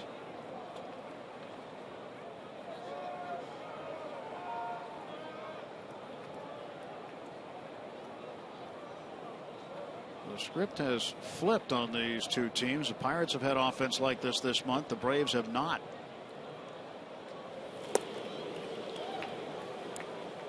They've turned in a lot of anemic offensive performances, but tonight 6 runs on 8 hits through 3 2/3 innings.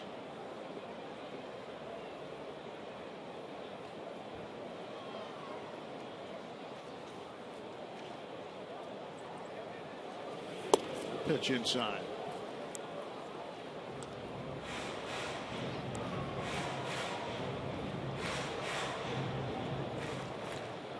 Justin Upton with his 28th home run of the year.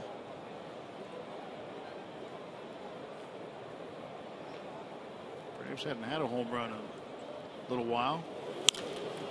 Bouncer to third. Jay Hay with a backhand. He gets Christian Bethancourt. 2 runs and the home run by Upton after 4 full. It's a 6-0 Atlanta lead.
Sports is brought to you by Barrel Automotive. We're driven to be better. And by Levin Mattress, located in all Levin furniture showrooms and freestanding stores. Let's go Bucks! Non-stop action, heart-pounding, exciting, historic performances. Don't miss the 2014 postseason beginning September 30th.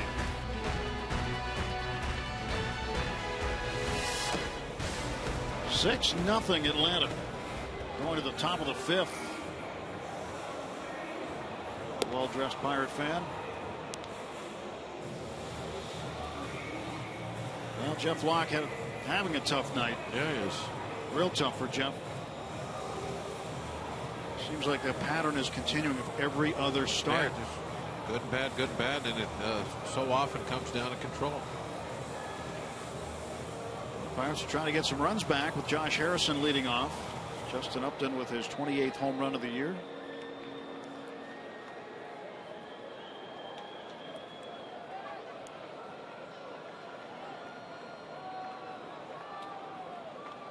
Pitch to Jay Hay. It's a breaking ball for a strike. Josh is 0 for 2.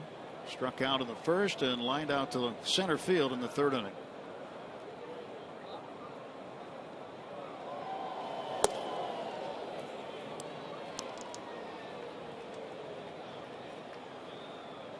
Koch due up third this inning.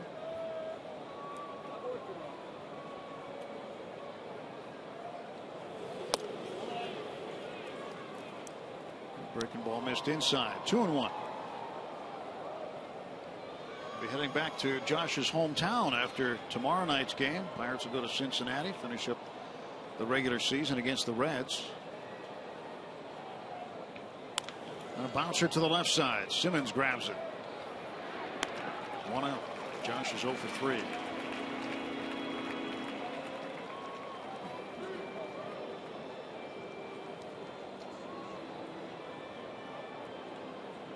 Teheran gets the ground ball out to start the inning, and now he'll face Starling Marte, who he walked in the third.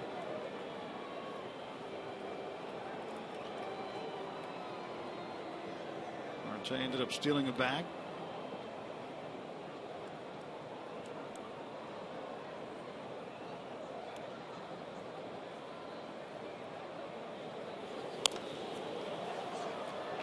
The Pirates going to continue to scuffle a little bit with the offense.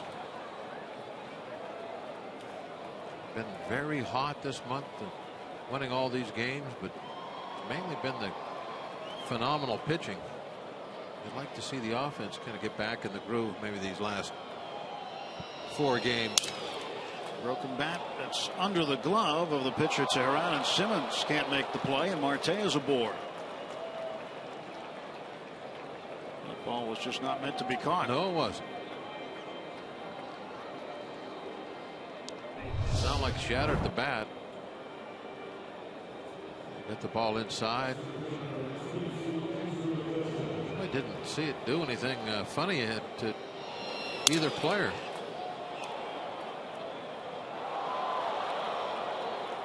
They'll rule that a hit for Marte. That speed, it'll do that for you. It'll make those infielders rush everything.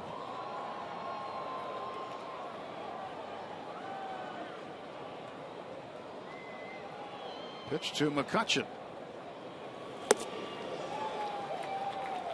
A little bit out in front. 0-1 to Kutch. Kutch had a single in the first inning. He struck out swinging in the third.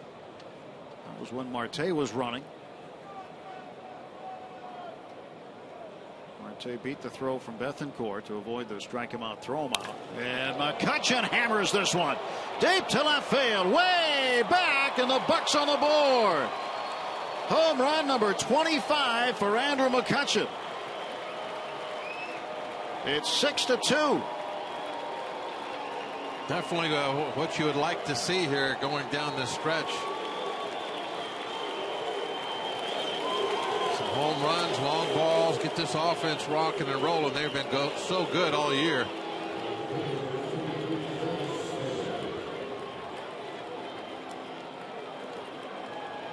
Maybe this kick starts the Pirates.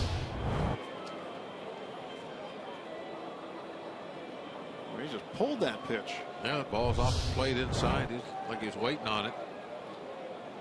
That's where a lot of guys will try and throw him right there, that same spot.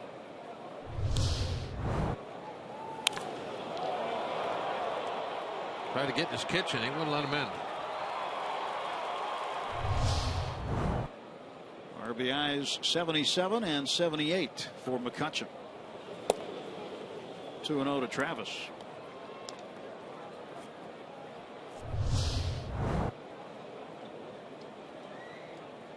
Right where the glove was. That threw that pitch exactly where they wanted. They'll have to rethink their strategy. This one toward the gap, and that's not going to be caught. There's a hit for Snyder.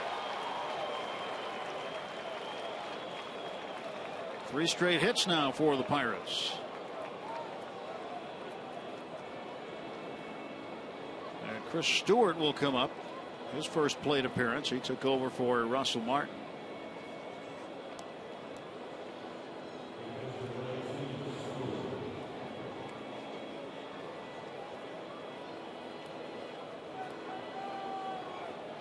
Stewart hitting .288.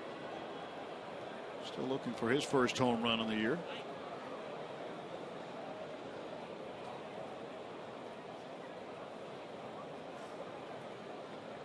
Stewart made his last start on the 18th against Boston. Ended up going 1 for 3. And over his last 4 games is 5 for 12.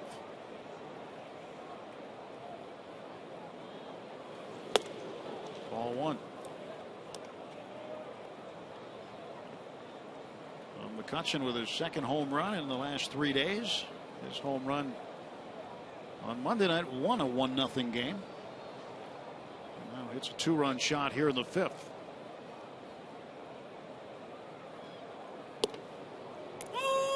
One and one to Stewart.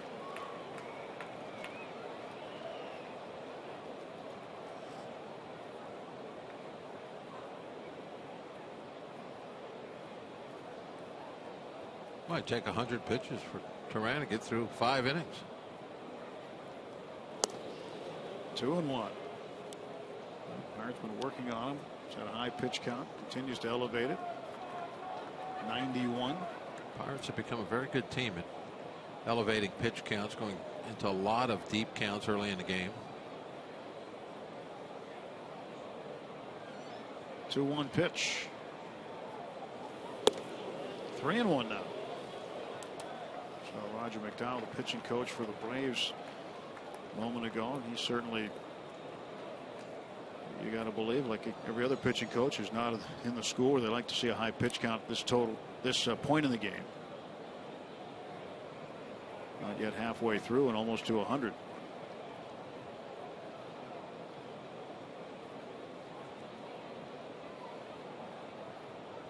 (3-1). They had a guy pitching in Atlanta for a while. Just went in the Hall of Fame who could get a complete game in under 100. Greg Maddux. Glavine too. Yeah, another guy.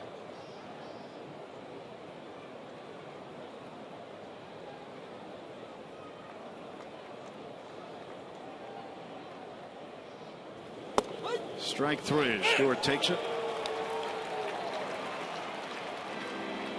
Chris Stewart out on strikes, 2 down.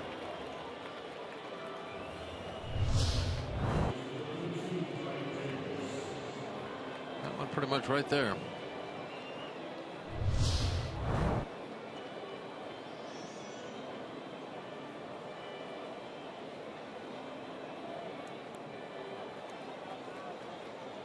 Mike ripped one down in the corner hard last time up. Maybe he can get under it a little bit. Another long ball would be nice. Well, the Pirates have done that to a lot of teams. They've had multiple home runs in games, and it certainly doesn't hurt. 2 down. Snyder at first base. Ike Davis at the plate. 1 for 2 tonight.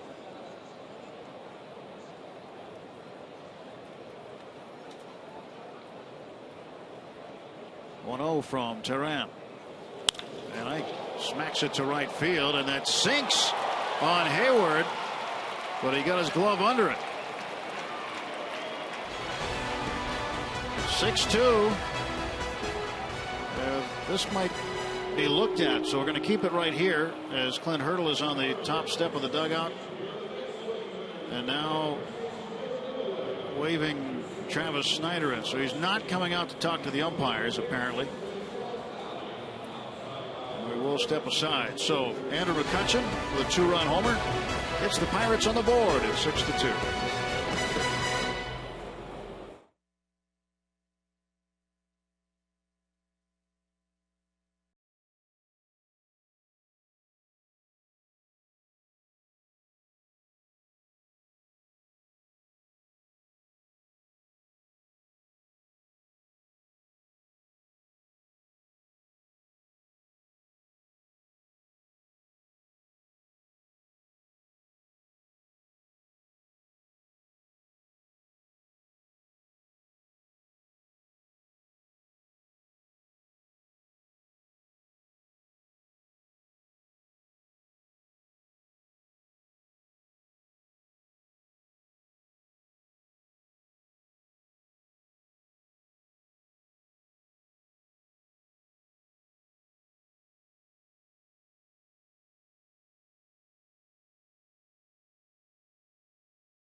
Pittsburgh Pirates and may not be reproduced or retransmitted in any form, and the accounts and descriptions of this game may not be disseminated without the express written consent of the Pittsburgh Pirates.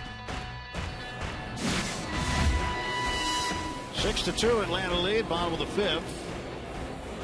Pirates with 6 hits now. Mike Davis had a sinking line drive to right field that Jason Hayward caught. Let's take a look at it here. The ball right in the heel of the glove, actually. Allegheny Health Network Supermo slowing it down for us. Get a good look. But it was Andrew McCutchen's 25th home run of the year. Got the Bucks on the board. Now Genmar Gomez will take over for Jeff Locke. Locke only goes 4 innings tonight, gives up 6 earned runs on 8 hits. Struck out 3 and walked 5. And a strike called to B.J. Upton.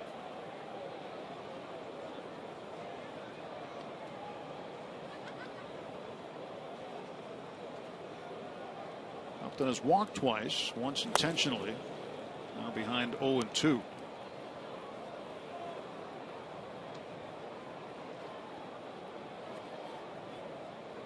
Did score a run when he was walked in the second.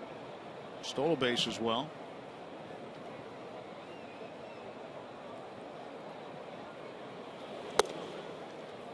One ball and 2 strikes. Gomez last appeared on the 17th against Boston. Faced 3 hitters in the 9th inning. Got them all out. He's made 5 straight scoreless appearances. Strikes out Upton. And Upton wants to have a conversation with home plate umpire Manny Gonzalez. Oh, Manny's following him too. A lot of times you see an umpire kind of follow you, you better start to pipe down. It's a good pitch. Right there at the knees. Plenty of plate.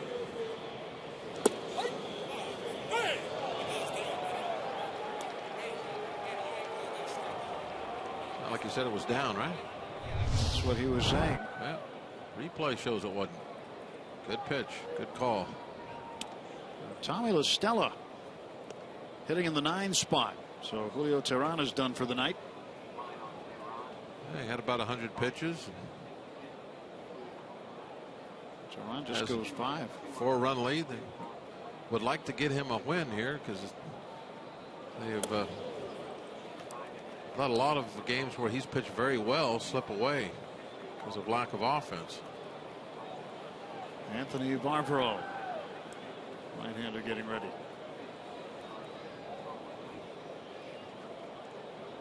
Two ball, no strike pitch to La Stella. In the air to left field. Marte had to shade the lights. Ball was right up in the lights. I think that was part of the problem that Hayward had last inning on that ball that he caught down right next to the grass. Had a tough time with him. That ball getting out of the lights. Only 2 more years here, and don't have to worry about him. The lights will be in a different location. Yeah, that's right. They'll be in Cobb County. Well, they'll be along with the rest of the stadium. Be a different spot, perhaps, different style of lights. There's Bonifacio batting left-handed. Higher, lower, they'll be different.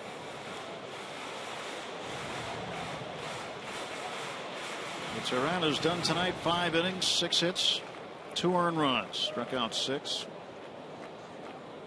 He is the pitcher of record, qualifies after 5 full. Saw a drawing of what their new stadium looked like. Yeah, it looked nice. They had it up on the big screen before the game. I didn't see that.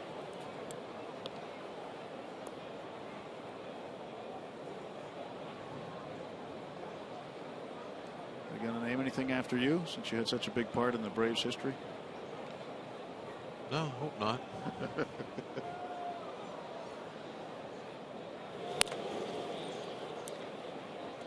Let's get a look at them. See what the stadium will look like. Oh, there we go. It'll be known as SunTrust Park. There'll be a little village alongside it. It's like they're bringing the scoreboard. Yeah, you know what the lights look like. Yeah. 2-1 and a wave and a miss by Bonifacio. Now, from that look, it looks like the lights will be more vertical. These are very thin and they're laid up there horizontal. I think that will make a big difference, perhaps.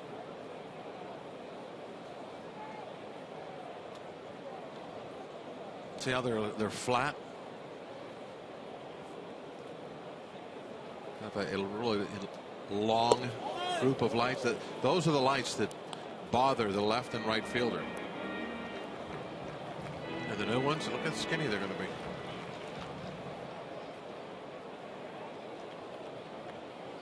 They'll resemble the ones that we see in Cincinnati.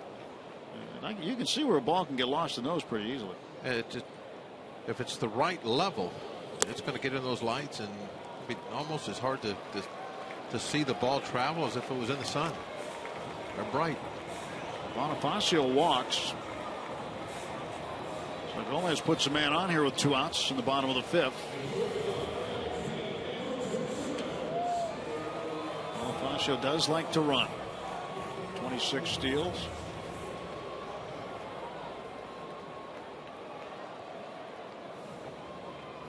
And Ray Searage will come out and pay Junmar a visit.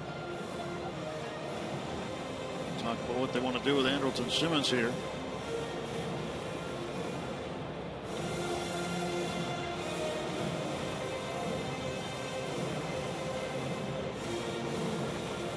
So they are still scoreless in Chicago.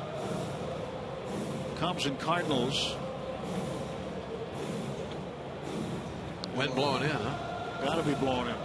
You'd think so, anyway. Anytime you don't see anything on the board, you just assume. That's what everybody always. And then if it's 5-4 in the third, it's like, oh, wind's blowing out. And you're usually right. You can tell the weather in Chicago by the score of the baseball game.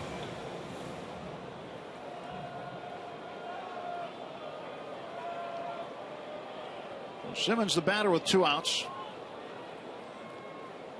He is 0 for 3.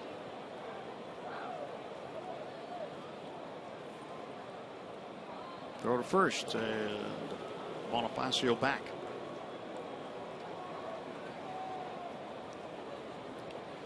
You look ahead after tonight. Cardinals heading out to Arizona. Michael Wacha and Trevor Cahill on Friday. Lance Lynn and Wade Miley on Saturday. And right now scheduled for Adam Wainwright against Josh Colmenter on Sunday. And that is tentative as far as the Cardinals are concerned. The Pirates, meantime, have their rotation tentatively as it is. Garrett Cole would finish up on Sunday. It all depends on where everybody is in the standings. Is the division at stake or not? Simmons to right field. That's a base hit. Bonifacio stops at second base. 2-out single for Simmons. He's 1 for 4. And Bobby LaFramboise, who is warming in the bullpen, is going to come out now as Clint Hurdle is coming to get Genmar Gomez. Bring out the left-hander LaFramboise to face Freddie Freeman.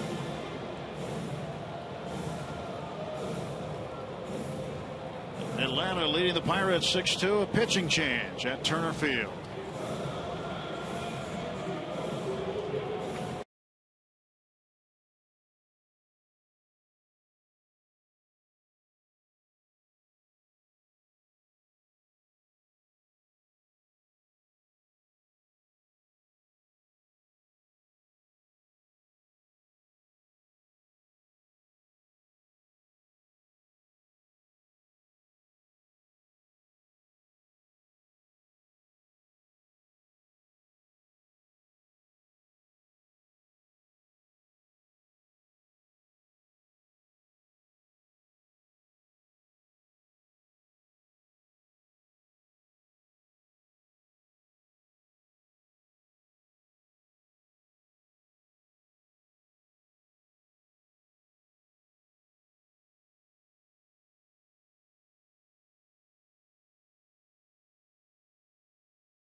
Players and the crowd with some fun pregame antics. And the team makes a visit to Banksville Elementary on Clemente Day. There's much more to see on Inside Pirates Baseball, presented by Allegheny Health Network. It's tonight after postgame on Root Sports. That was a great visit to the school. These kids are very surprised when the entire team rolled in, as well as the Clemente family. Well, Pirates 4 runs down and trying to keep it that way, at least for now. Bobby LaFramboise will come on to face Freddie Freeman. Braves have 2 men on. There are 2 men out, and Freeman is 0 for 1. He's walked twice.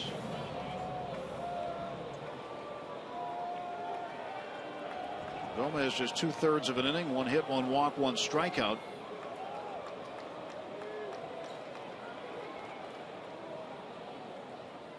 Bobby ready to go. Here's the pitch. Foul tip for a strike. Bobby pitched collegiately at the University of New Mexico in Albuquerque.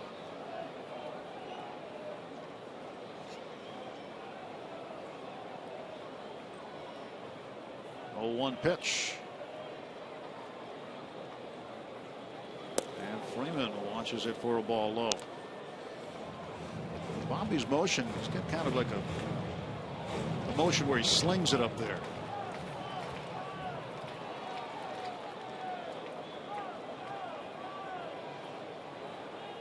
Been filling in that role of a left-handed specialist type.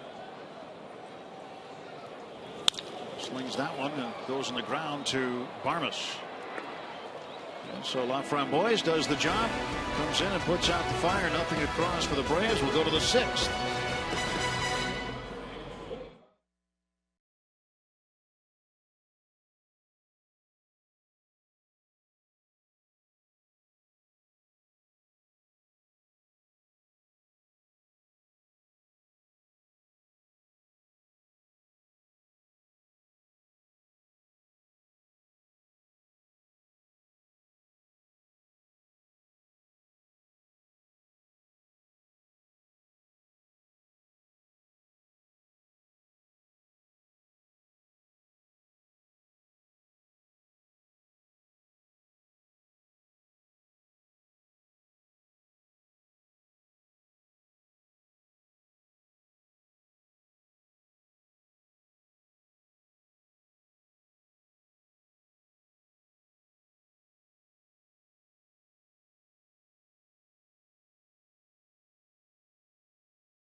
Super Bowl providing the images tonight.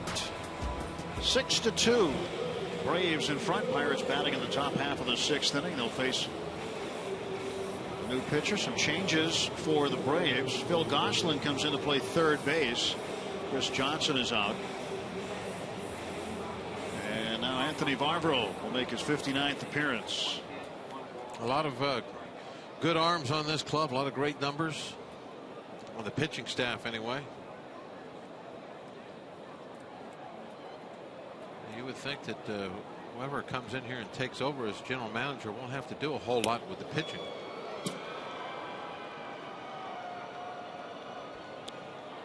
Well, the pitching's been good. You look at the quality starts.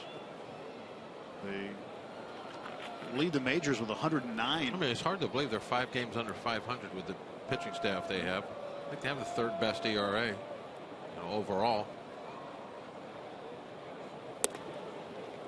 Penn is outstanding. Their closer, maybe the best there is. And you think about the pitching staffs that the Braves have had, Bob, and you saw up close and personal. They won all those divisions in the East, and they didn't turn in as many quality starts. Look at 1997 they did. That was the most they've had, 114. Yeah. Oh, okay. 1993, 107. They've got 109 this year. Well, probably their best rotation ever was probably 82.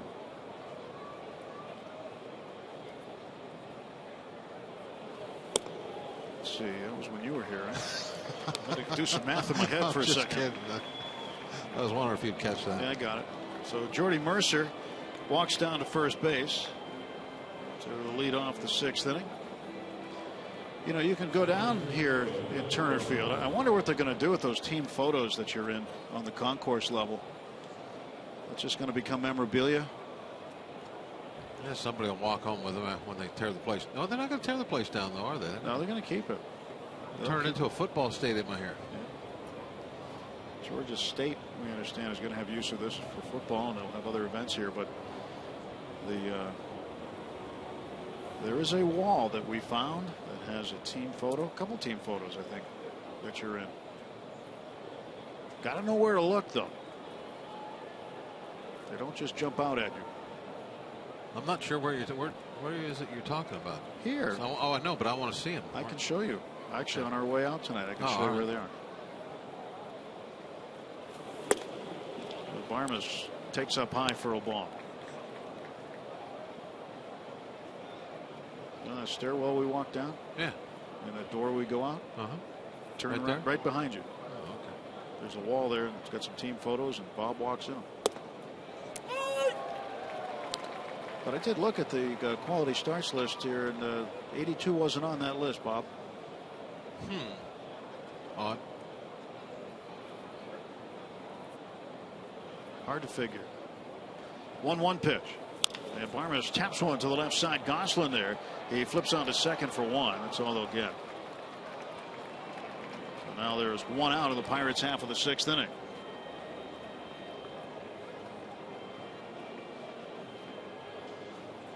Barmes, fielder's choice. He top it up, looks like. Jose will hit in the pitcher's spot.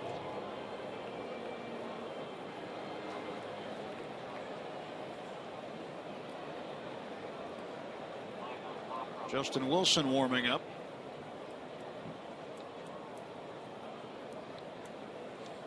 And the pitch coming to Tabata from Barbaro.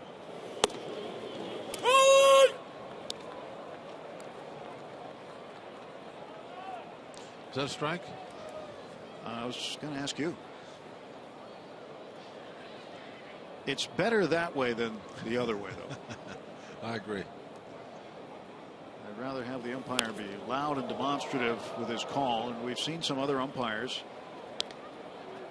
who will keep it a secret in the past. But Manny Gonzalez barks it out there, and that's yes, okay. He does. He lets everybody know. That's fine, Manny. Keep doing it. B.J. Upton, center field, heard that one loud and clear.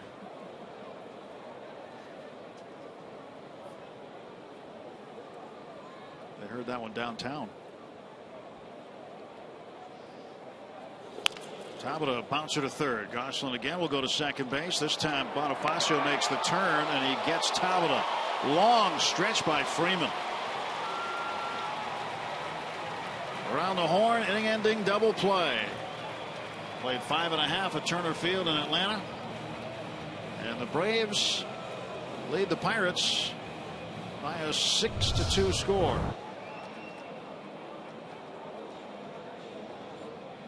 Bang, bang at first.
down by 4 of them, trailing 6-2. Justin Wilson takes over. He'll face Justin Upton.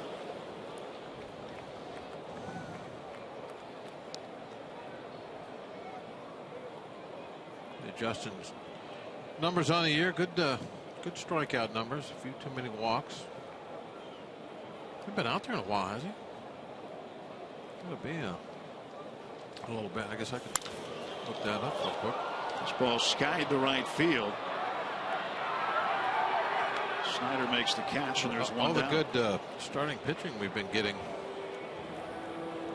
Some of the guys have been getting a lot of rest. Jared Hughes, he pitched like once in a week. Well, for Wilson, it's been since Wednesday against Boston. So a week. Yeah. Tough to find innings when the starters are pitching well. One out. Hayward, the batter. He's 0 for 3 tonight. Justin deals him a strike. 269 the average for Hayward. Atlanta area product. Chops this one foul. It's 0-2. Well, Jake Arrieta for the Cubs doing it on the hill and doing it at the plate, as Paul reported. A triple for Arrieta. And a 2-0 Cubs lead in the 5th. And that's what makes it so much more important now for the Pirates to come back here tonight and get a victory. Cards trailing there. If the Cubs were to take 2 out of 3, tonight's game would be a big opportunity for the Pirates. And then tomorrow. And tomorrow too, yeah. Cardinals aren't playing. And the Pirates will face a rookie in David Hale. Mike Minor was going to pitch. He's been shut down for the rest of the season with shoulder soreness. Throw to first base, and strike 3. He's out. Hayward wants an appeal. Batter can't get one. So he didn't realize he was being called out. Freddie Gonzalez is coming out to talk to Manny Gonzalez.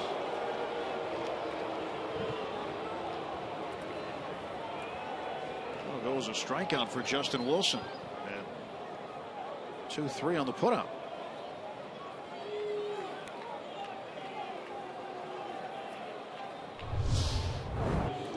Well, take a look for ourselves. Did he swing or not?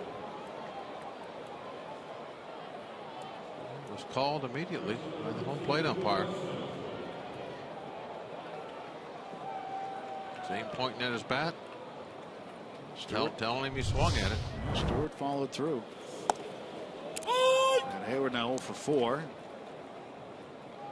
Justin Wilson might have had a little help there.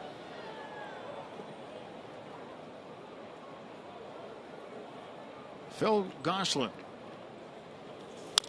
bounces one to Jay. Jay charges, throws on the run, and he got him.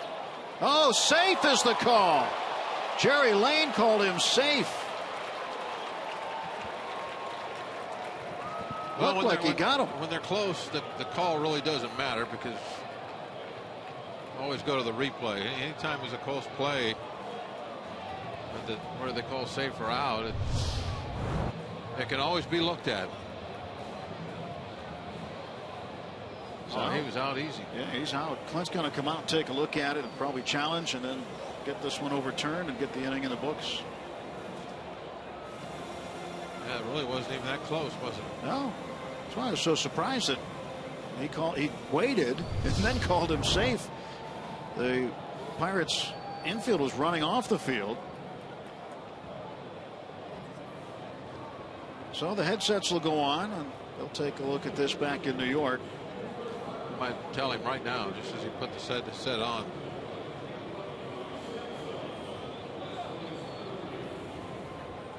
Play under review right now. Pirates challenge, and that was a quick one. He's out. Wow. Quick reversal, and it's a 1-2-3 inning in the bottom of the 6th. Justin Wilson retires the side in order.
tonight's game in the 4th inning. Left hamstring tightness. Team is 18-8. He has started 26 of the last 30 games. So Martin with that play at first base where his spikes slid off the top of the bag. And to leave the game an inning later. Where Stewart has taken over. Hopefully Russ is okay. Now, see that guy number 43. So I told you, Bob. I told you that picture was. You're right. I believe you now. There it is.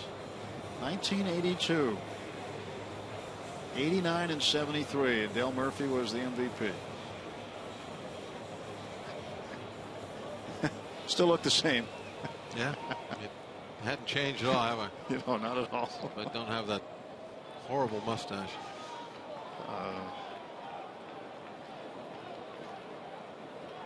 Juan Jaime is in, right-hander, facing Harrison, top of the order up for the Pirates. You didn't know we were going to show that, did you? No, I didn't know it existed until I just now tell you. You told me it was on the wall downstairs. It's on the concourse level. People walk by that every day here. It's one of the banners up there, one of the many that they have. I guess that's another thing they'll have to take out of here, all those banners. It's an impressive row, isn't it? It really is. All the flags that they accumulated, the division championship banners, league. Only one red one up there for the World Series. But in 1995, they won the World Series. 1-1 pitch, and Josh fouls it back. It's 1-2. But there's the 82. I don't know if anybody can ever match the consecutive numbers that they had. Of course, there was no 94 postseason, so they couldn't have that. But it is an amazing run, and there was the guy at the helm the whole time, Bobby Cox.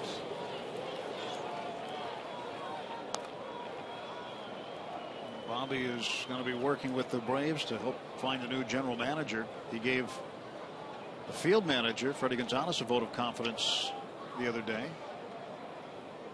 Of course, Greg Maddux. One of those great starters they had that put up all those flags. Harrison hits this one well, and Hayward on the run, the over-the-shoulder catch. Josh can't get a break. He's 0 for 4. He's hit the ball hard 3 different times tonight. Nothing to show for it. Yeah, just some bad luck, really, for about 3 or 4 games now, where he's been getting the head of the bat to the baseball, and there's nothing to show for it. Here he takes a 97-mile-an-hour fastball and launches it out there. That's a big part. 390. Old Glover ran it down.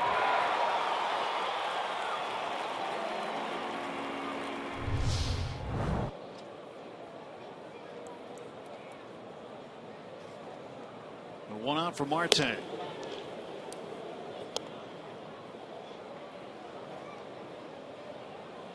Super play for Hayward. Hayward came back in the lineup last night after missing 4 games due to a bone bruise in his thumb. He was hit by a pitch during the Washington series. And this one is going to drop into right field for a base hit. And Starling's aboard. Now, how about those back-to-back at bats? About luck in the game of baseball. Now you play for 6 months. You play every day just about, so that everything averages out. But Jay just hammered his ball almost 390 feet, and it was run down for an out. Then you get a little jam shot, same direction, except this falls in for the base hit. And you look at the box score, Jay-Hay's got a 0. Marte, another knock. The only explanation is that's baseball. Yeah, it's round bat, round ball, as Rock always says. 2 for 3 tonight for McCutchen. He's brought his average up to 315. 5 for 8 in the series, 2 home runs. She hit it over the fence, and that's when you take luck out of the game then. That's right. Be a good formula. McCutchen facing Juan Jaime, who is from San Cristobal in the Dominican Republic. Rookie reliever. Threw about 99-mile-an-hour fastball to first just then. Problem was he practically wound up to do it. Not going to pick anybody off with that. Oh. Marte off the bag.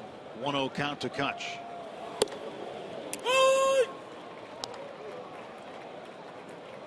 What was that again? That strike? That was a strike, Bob.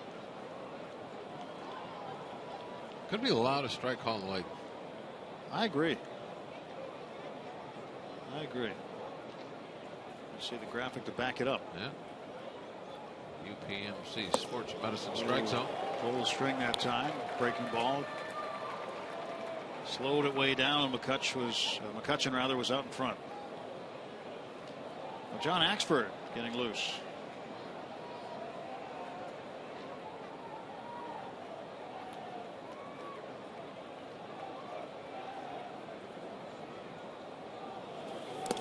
This goes to the backstop and down to second base, Marte.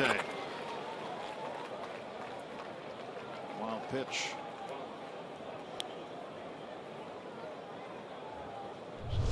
Time of the game, the Pirates need to try to close that gap, and this might help.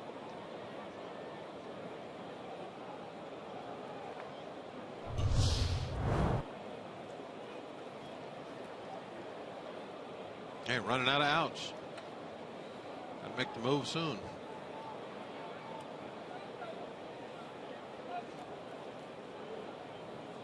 Two ball, two strike pitch to Andrew.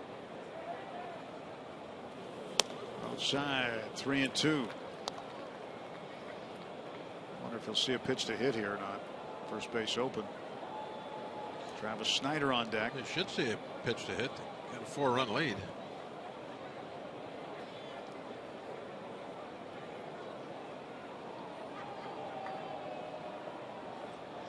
Payoff pitch. Off speed, and it's hit in the air to left center field. Upton broke back, now comes in. He thought that ball was behind him. Yeah, he misread that one, didn't he?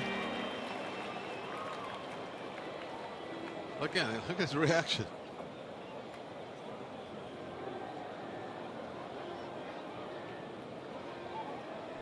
Off the bat, he read this as being much deeper. Look at that. He's running backwards, running in. Trying to lose that cornerback.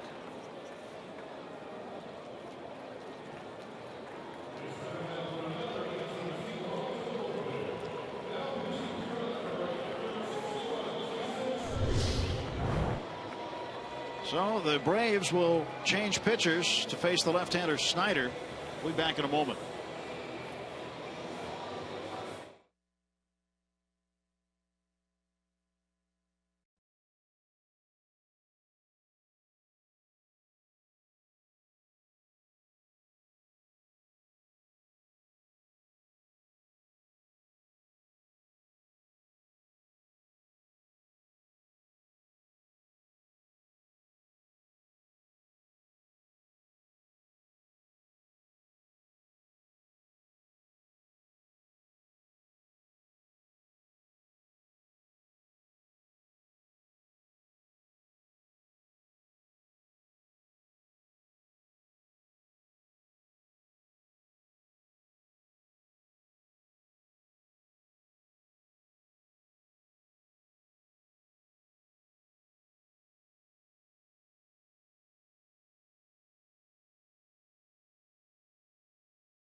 Johnson on a special edition of Inside Penguins Hockey.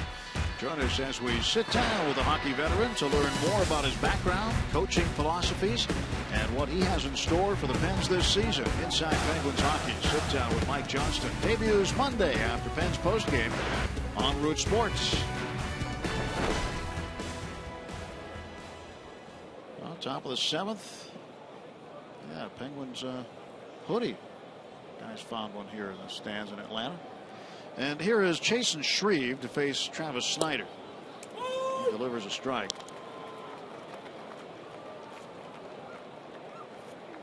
Shreve appeared in last night's ball game. Only 12 so far. 11 innings of work. More strikeouts than innings.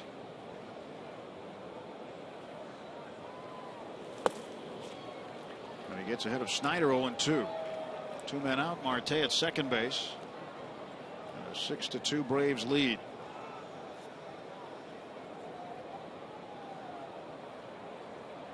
Snider trying to get Marte home. Pirates trying to figure a way to close this gap on the Braves. Braves put 2 up in the 2nd, 3rd, and 4th. Off of tonight's starter Jeff Locke.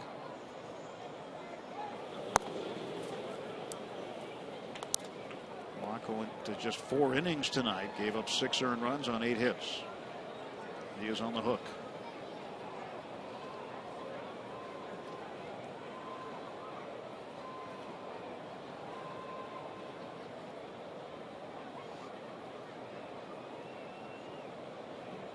And 2 the count. That's outside. We saw a little while ago where Phil Gosselin came in for Chris Johnson. Word from the Atlanta clubhouse is that Johnson has a lower back strain.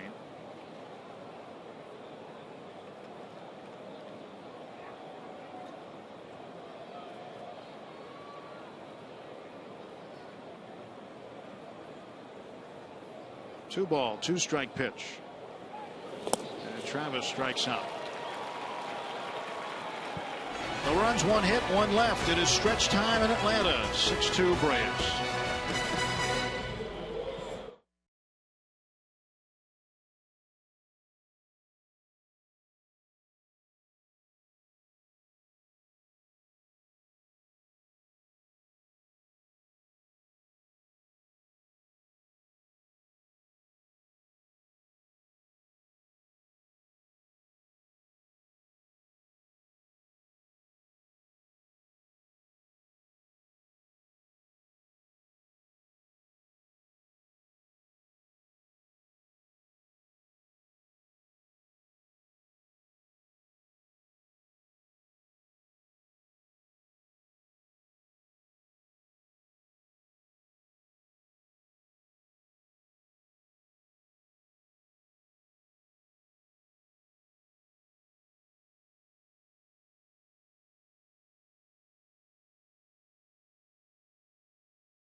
Coming on Twitter using the hashtag BucksFanPhoto. This is Aiden.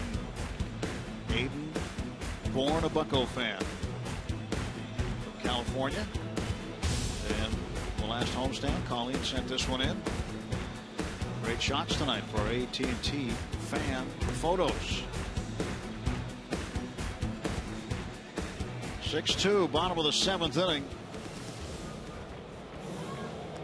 And on the pitch for the Pirates is right-hander John Axford. He'll face the catcher Christian Bethancourt. And John has done a good job since he's been a Pirate. Look at his numbers there, not giving up much of anything. And getting his strikeouts, throwing strikes for the most part. And not giving up any hits. Opponent batting average not very good at all. So Axford's pitch, that's outside.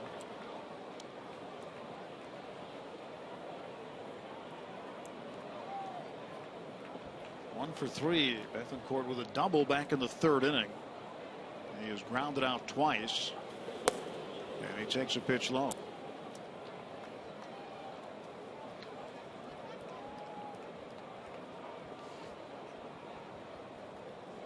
Axford worked on the 17th last against Boston. Had a scoreless 8th inning in that game. He struck out 2. Fly ball to the corner. Long run for Snyder. He's not going to get it. It drops in fair. And that is out of play for a ground rule double. So Bethancourt with his second double. And the Braves with a man in scoring position and nobody out. Yeah, Snyder giving it everything he had. Going into that corner hard. Had to eventually start to slide so he didn't just slam into the wall. Wow, that was close. Maybe 6 inches fair at most.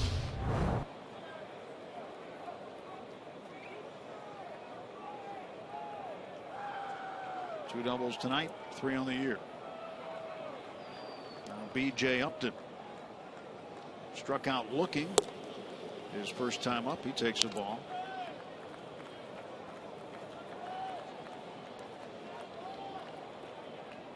Upton was not happy with the strikeout. He let Manny Gonzalez hear about it. Ball touched the bottom of the strike zone. 2 balls and no strikes to Upton.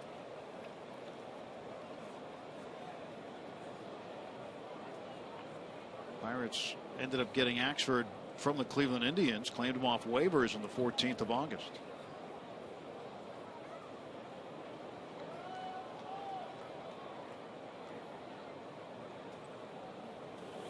Upton pops this one up, foul right side. Ike Davis over near the dugout, but it's going to drift up over the dugout and into the seats.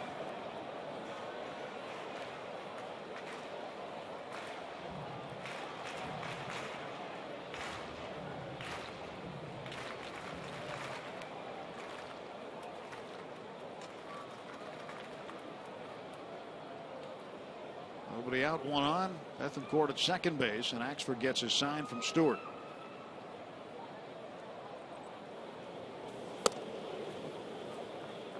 Three balls and a strike.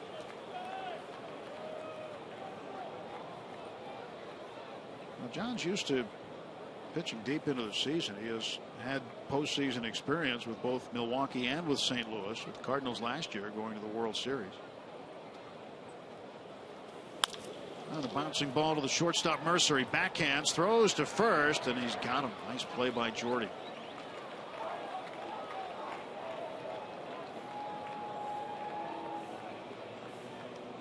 I don't know if Upton got down the line all that well. No, it looked like he kind of backed off a little bit at the end. It's still a nice play, though, by Jordy. Maybe not quite as good as that one he made last night, which was fantastic. Just watch Upton. Right there at the end, I'd say his last 3 steps, it backed off like he thought maybe the play was somewhere else. A 1 out, and the batter now will be a pinch hitter, Ryan Doman. Switch hitting catcher and outfielder. He's hitting 199, 5 homers and 17 runs batted in. What came up with the Pirates. So was with the Minnesota Twins before coming here to Atlanta. Got Axford his first closer's job. He did.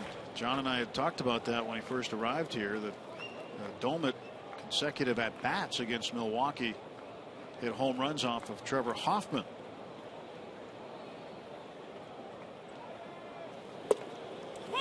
Strike to Domet. And then Axford was in there the next day. In fact, it was a late home run by Domet that helped give the Pirates a win. The night game, it was a day game the next day. Domet came off the bench as a pinch hitter. His next at bat hit a home run off the closer to extend that ball game. From then on, it was Axford.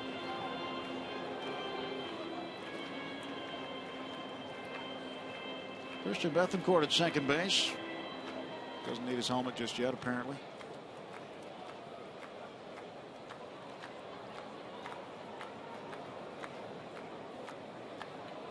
Ryan Domet from Moses Lake, Washington.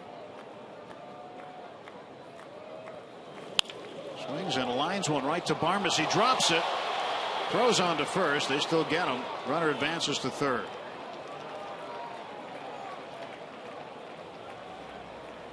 That was a crazy play. It was.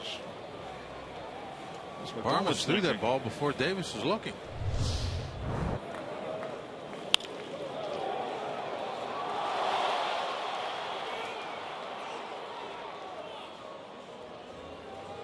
So that'll be scored. Watch Davis. You see how he's trying to get to the bag and barely got his head around in time to find the baseball. He scored 4-3. 2 outs, a man at third base. Emilio Bonifacio up, swings, fouls it back.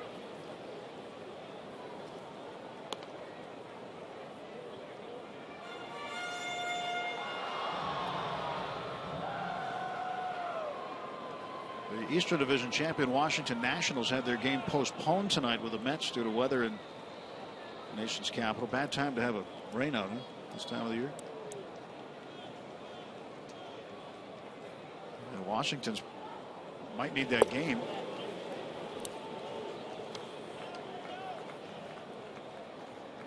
For home field advantage, chasing the Dodgers.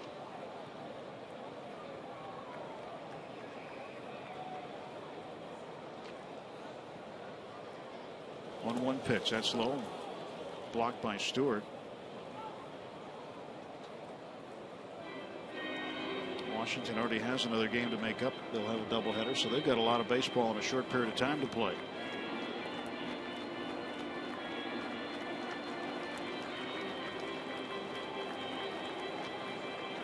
John Axford trying to keep Bethancourt right where he is on base.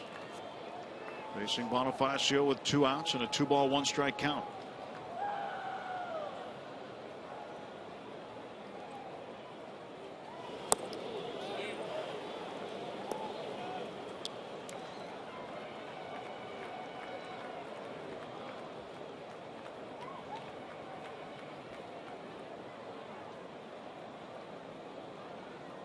That just dawned on me, a great speed up rule.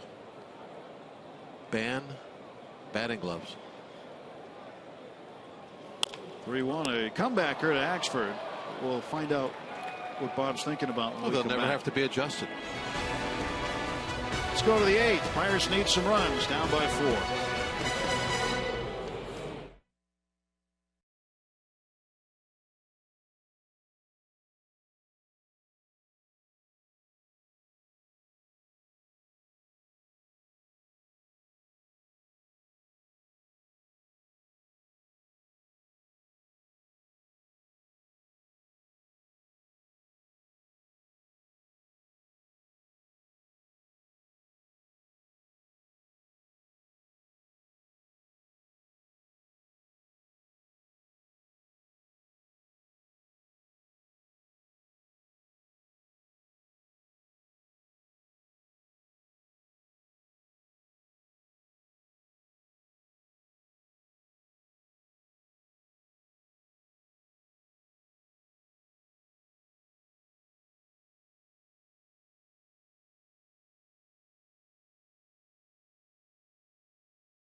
play meaningful games in September, playoff games in October to bring playoff baseball back to the great city of Pittsburgh and a fan base. It's what we show up to do every single day. This never gets old.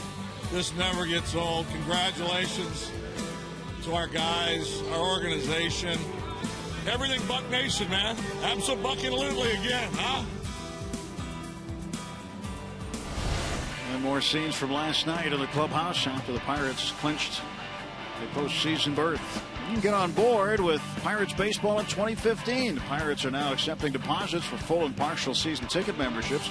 Get access to exclusive events, the best locations and savings, and customizable memberships. Plus, 2015 full season ticket deposits receive 2014 postseason priority. For more information, go to pirates.com/membership. Chris Stewart coming to the plate.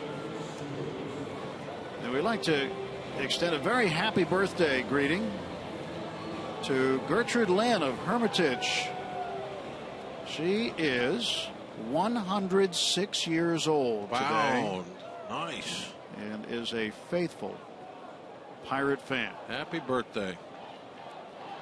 James Russell, the new pitcher, former Chicago Cub, delivers a strike to Chris Stewart.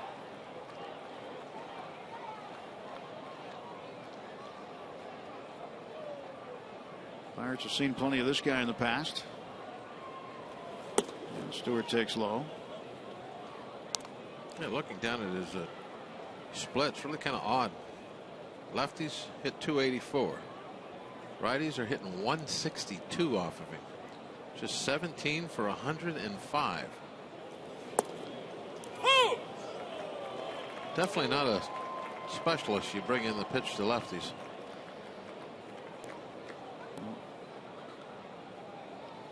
Used to be after the 6th inning, it was automatic that he would come in and face Pedro when they played the Cubs. And Stewart pops this one back foul.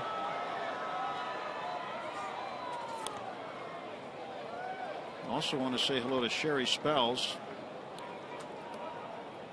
Kiera Bull's Pirates assistant equipment man's on this trip. He wants you to know he's doing fine after last night.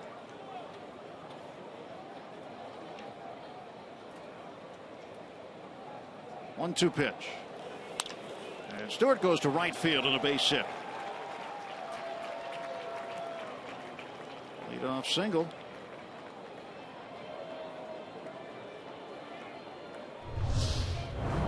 Got this one up and away, just won't with it. A little poke shot the other direction.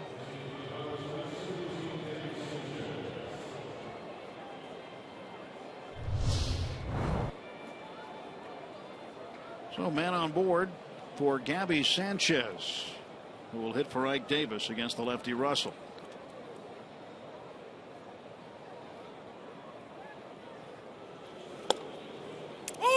And a strike called to Gabby.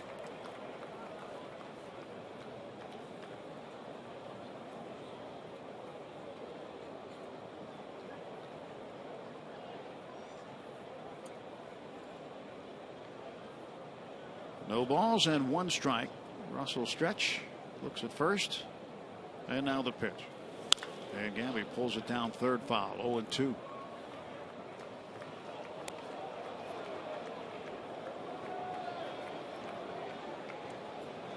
Hustle after it.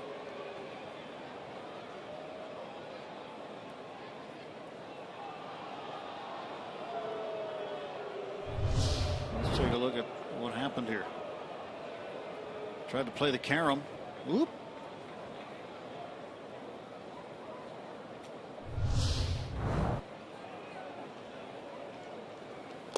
And Gabby down on strikes. Foul tip. 1 out in the Pirates half of the 8th. Stolmy Pimentel now warming up. Stolmy hasn't pitched in a while. They actually had a simulated game for him here this week. Pitched 1 inning.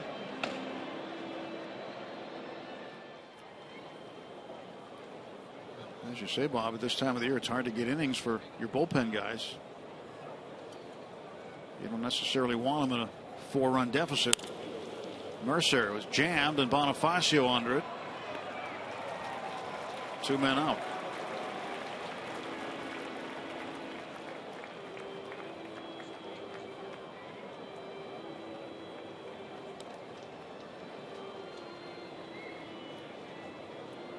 Let's take a look at Clint Barmes at the plate as he comes up with 2 men out.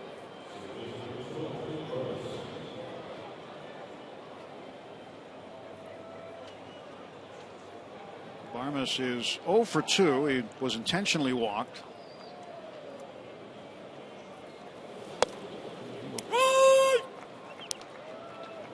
Clint batting .248 on the season.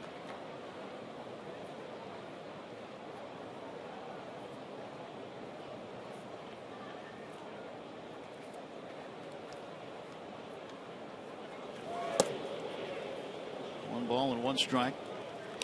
All the runs have come in pairs tonight. The Braves put a pair up in the 2nd, 3rd, and 4th. 4th on a Justin Upton 2-run home run. The Pirates' 2 runs came in a pair in the 5th on a 2-run home run by Andrew McCutchen.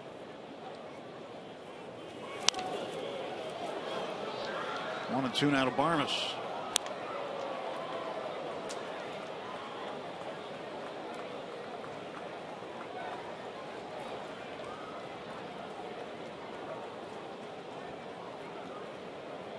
Upton with his team leading 28th home run tonight. 1-2. Count is even, 2-2.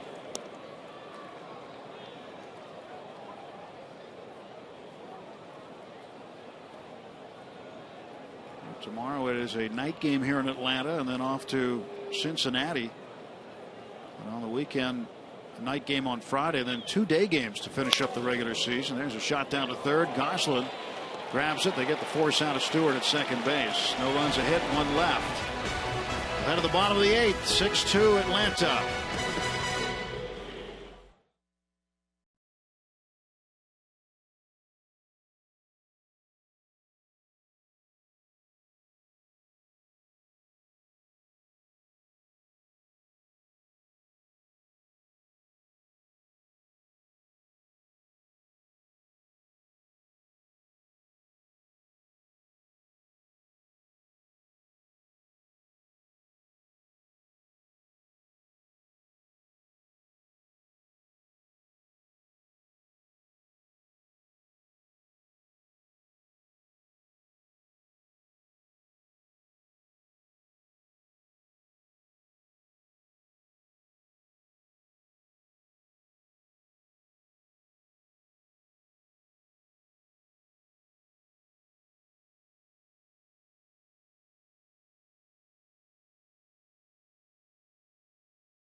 For the Pirates, so we head to the bottom of the 8th inning here at Turner Field. You can own a piece of the game with the Pirates authentic merchandise collection. Add Andrew McCutchen's game used bat or Neil Walker's game used jersey to your personal collection, along with game used lineup cards, helmets, basics, and more from your favorite Pirates players. To get your authentic Pirates merchandise, go to pirates.com/authentics. Gabby Sanchez remains in the ballgame at first base. And on the hill, Stolmy Pimentel.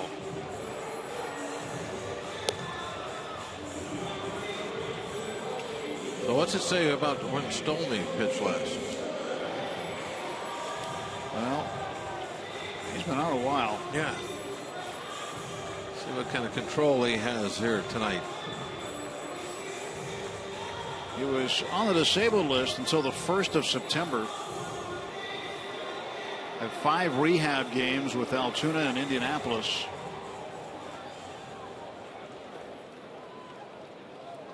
August 13th. Yeah, I was going to say they've not pitched in a big league game since mid-August. So Stolmy back out on the hill facing the shortstop Andrelton Simmons. Delivers a strike. Kind of an odd year for Stolmy.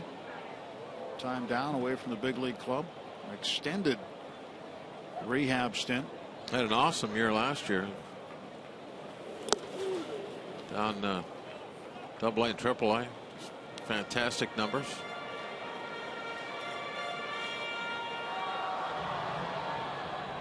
His transition to becoming a reliever just didn't really go well early on. Here's 1-1 pitch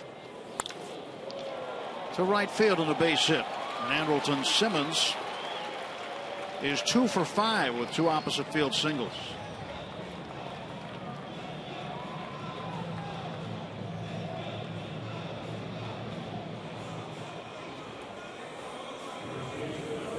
Giants and Dodgers getting ready to go from Dodgers Stadium. Clayton Kershaw against Tim Hudson in that ball game tonight.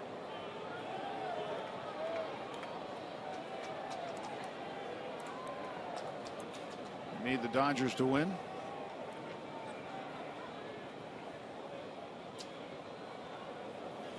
Freddie Freeman skies this one to the left side. Harrison going out. Marte coming in. Marte calls him off. And there's 1 out. That was a good job by everybody involved there. Simmons back to first base. Just a reminder as you enjoy a cold one to look forward to Miller Time later in tonight's game, brought to you by Miller Lite. Andrew McCutchen providing the only runs for the Pirates tonight. 2-run homer in the 5th. And Justin Upton with 2 of the 6 runs provided with a 2-run homer in the 4th.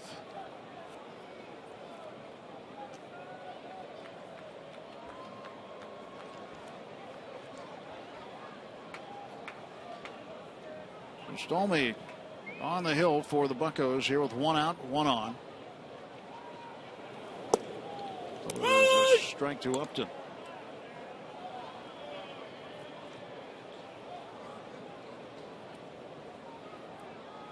Stolmy pitched in the 2nd game of the season. It was a 16-inning game against the Cubs. Went 4 innings. And got his first major league win. There's a bouncer just foul. Looked like it was on the line.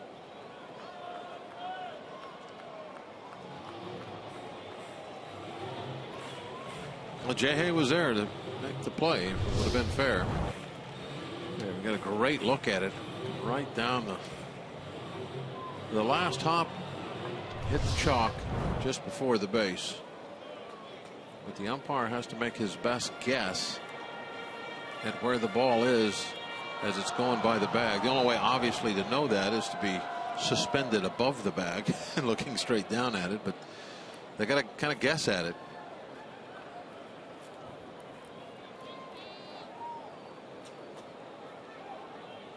Two strikes on Justin Upton.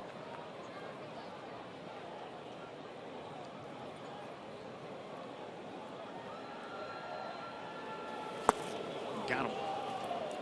Stolmy strikes him out, and there are 2 gone for Atlanta. Well, there's no question about Stolmy's stuff.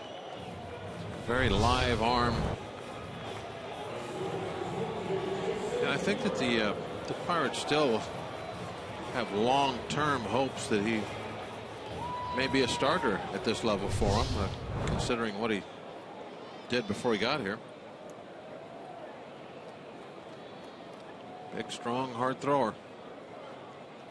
Now, last year when he was a September call-up, he flashed that fastball up into the upper 90s several times when he got an opportunity to go out there.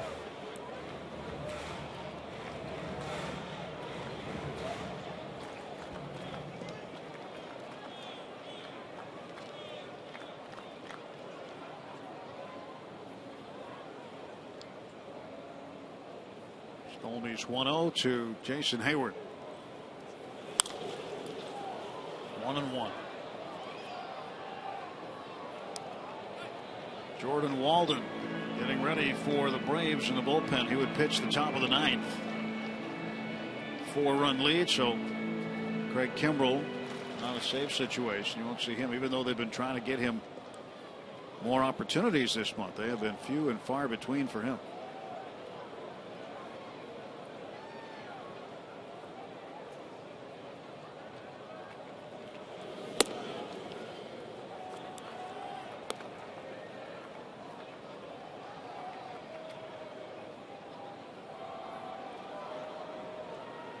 Hayward hit on the thumb last week, and the other day, actually yesterday, texted his manager Freddie Gonzalez early in the day and said, "Hey, before you make out the lineup, let me go in the cage and see if I can grip the bat and hit."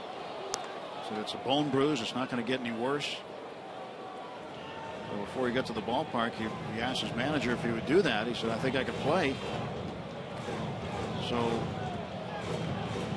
Freddie delayed putting the lineup out until he saw Hayward, and Hayward said, "Yeah, I'm good to go." So he put him back in there last night.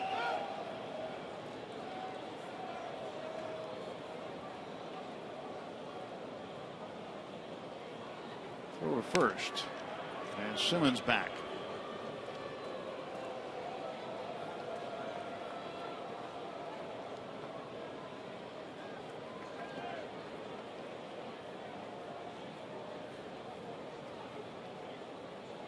The 2-ball, 2-strike pitch. And Hayward pops this one up. Jay Hay on the outfield grass, drifting toward the line. And into foul ground, he makes the catch. Jordan Walden coming on to face the Pirates. Last wraps for the Bucks.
Will start for the Pirates, who in his last 9 starts is 4-0 with a 1.53 ERA. For the Braves, it'll be David Hale, who has made just 1 start since April, and that came 2.5 months ago. So the rookie David Hale against Edinson Volquez tomorrow night, same time, here from Atlanta.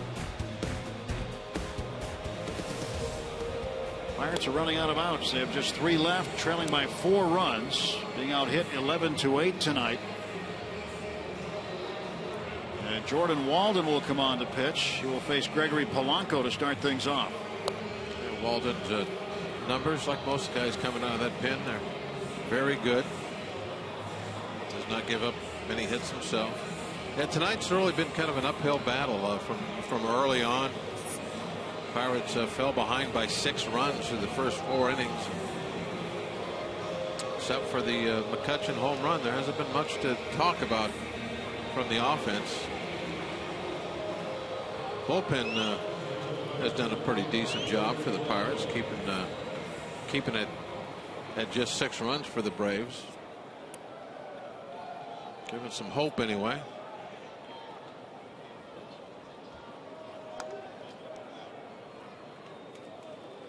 Kutch with a big swing. He hopes to get another chance. He would hit 4th this inning. But Polanco will lead off against Walden. And Gregory takes a strike.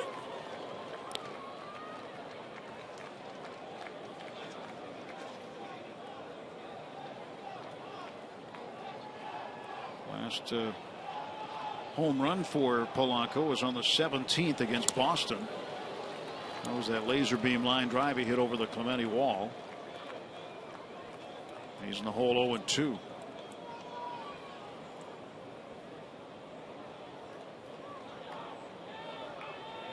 Jordan Walden out of the stretch, the 0-2 pitch. Polanco fouls this one off.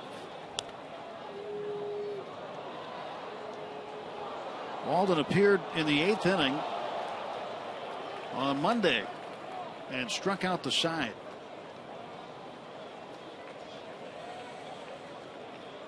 So he had a good outing last time out for the Braves. And Bethancourt hangs on and Polanco strikes out.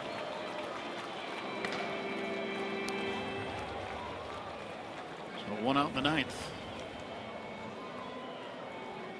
So in the bottom of the 7th inning in Chicago, Cubs 2 and the Cardinals 1. So if this doesn't work out for the Pirates here tonight, you still have to hope for the Cubs to win and for the Dodgers to win, so the Pirates don't lose any ground anywhere. Problem is, you lose a day. You're running out of them. It's like being behind in the game, and you're getting close to the 9th. We'll be up to Edinson tomorrow to shut down the Braves. Pirates need to take 3 out of 4 here. Would have preferred 4 out of 4. Jay Hay will drop this one in for a base hit. Keeps his hitting streak going. He's got to be thinking, finally, one fell in. 12 straight games for Jay Hayes, 1 for 5.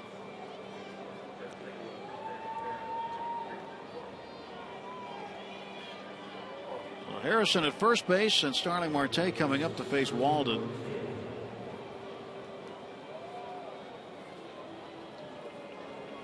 It's one shy of his career high of 13 games. Had that earlier this year. Russell Martin had matched the 13-game hitting streak. So that was snapped last night. Russ had a hit here in today's ball game before he had to leave due to some tightness in a hamstring.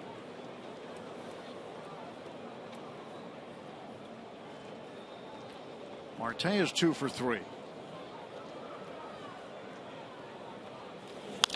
And he hits one to the left side. That's through. It is past Goslin. Goslin misplays it. And Marte is aboard, and with 1 out, the Pirates have 2 men on.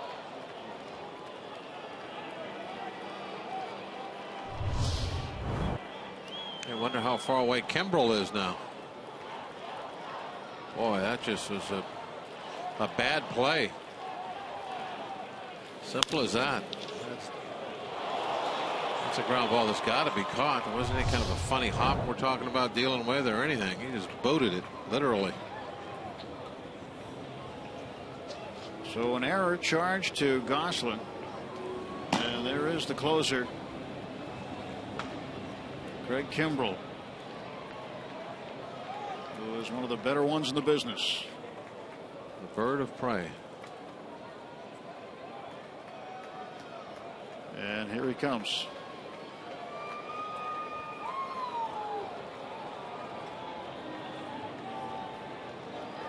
Pirates ended up seeing him a couple of nights ago. He had a 1-2-3-9 then. There is 1 out and 2 on, and Craig Kimbrel coming in for the Braves to try to close this one down. Pirates trailing the Braves 6-2.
Through in the 5th inning with Starling Marte aboard. Saw a pitch inside and drilled it out of here for his 25th home run, 2nd home run of the series. The question now is, can McCutchen do it again against the Braves' all-time leading saves man in Craig Kimbrel, who has taken the mound for Atlanta.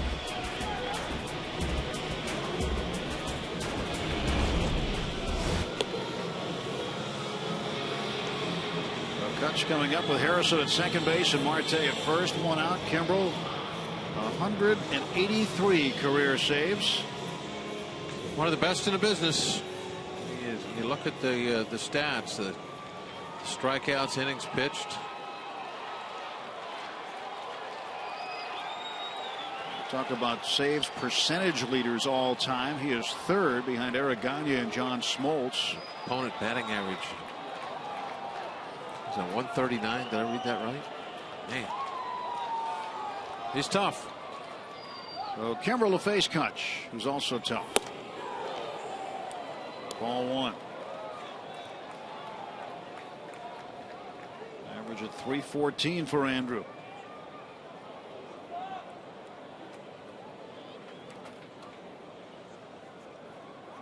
Stretch by the right-hander and the 1-0.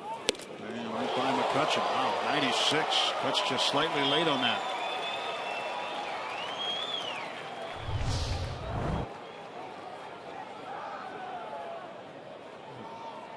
That same area inside that hit his home run. So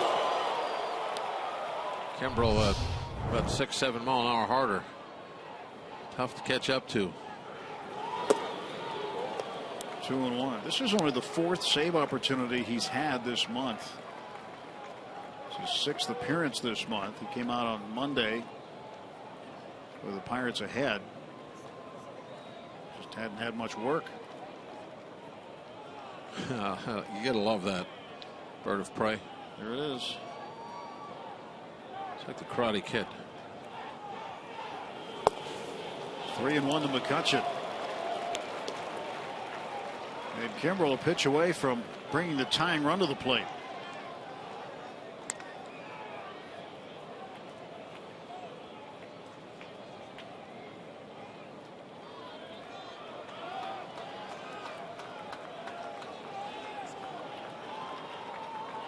Marte off of first, Harrison off of second base. 1 out.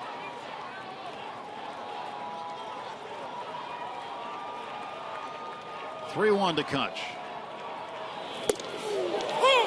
Strike call.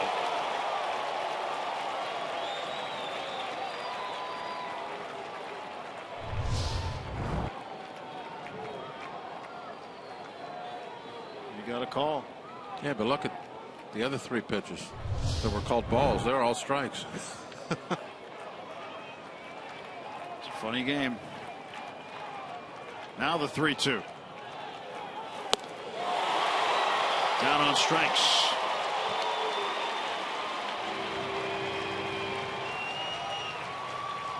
Pirates down to their final out tonight.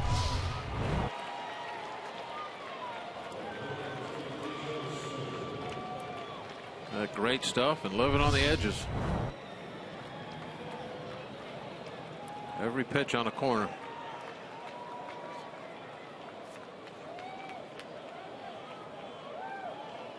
So it'll be up to Travis Snyder.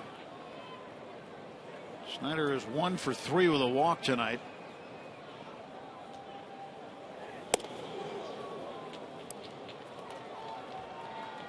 Want to know to Travis?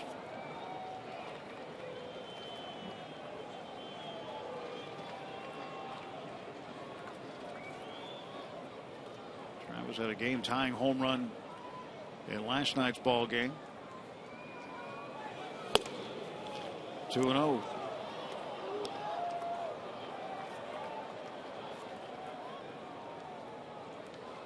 Home run came in the 5th. First pitch of the inning that he saw from Alex Wood. Second left-hander he's hit a home run off of this year. Phil Koch of Detroit was the other. This one is slapped foul on the third base side.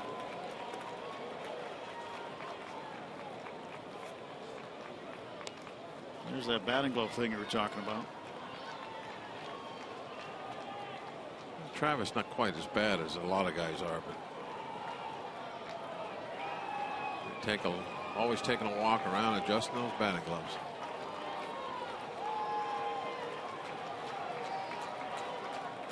Two-one to Snyder. Well, the Pirates down to their final strike tonight.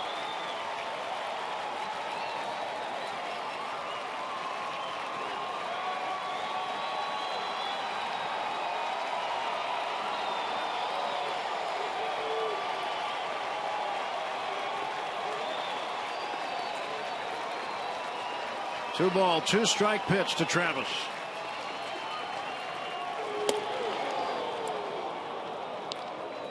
Three and two. The runners will take off with this pitch.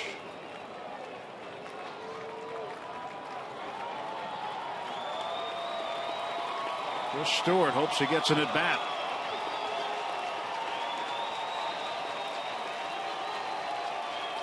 Three balls and two strikes. Kimbrel ready to go. And the payoff will wait as he spins around to see if Harrison was leaving early. With the tying run in the on deck circle. That should be banned too. Pick off throws from tying runs in the dugout. Here's the 3-2. And Kimbrel picks up the save. Pirates drop this one here tonight in Atlanta by a 6-2 final score. Not a good start from Locke, and again, our offense still is not really doing much. I know that the pitching has been tough that they've been facing, but still, you'd like to see him get going a little bit here before the playoffs start. So the Pirates have taken 2 of 3. They'll go for 3 out of 4 tomorrow night. And they'll wait and see what the Cubs and Cardinals do, and also the Giants and Dodgers as we count down the games in the regular season. See how the playoff picture shapes up. Justin Upton, with his team leading 28th home run tonight, helped to lead the Braves to a 6-2 win. Let's go back to Pittsburgh right now. Paul Alexander and Ken Maka are standing by.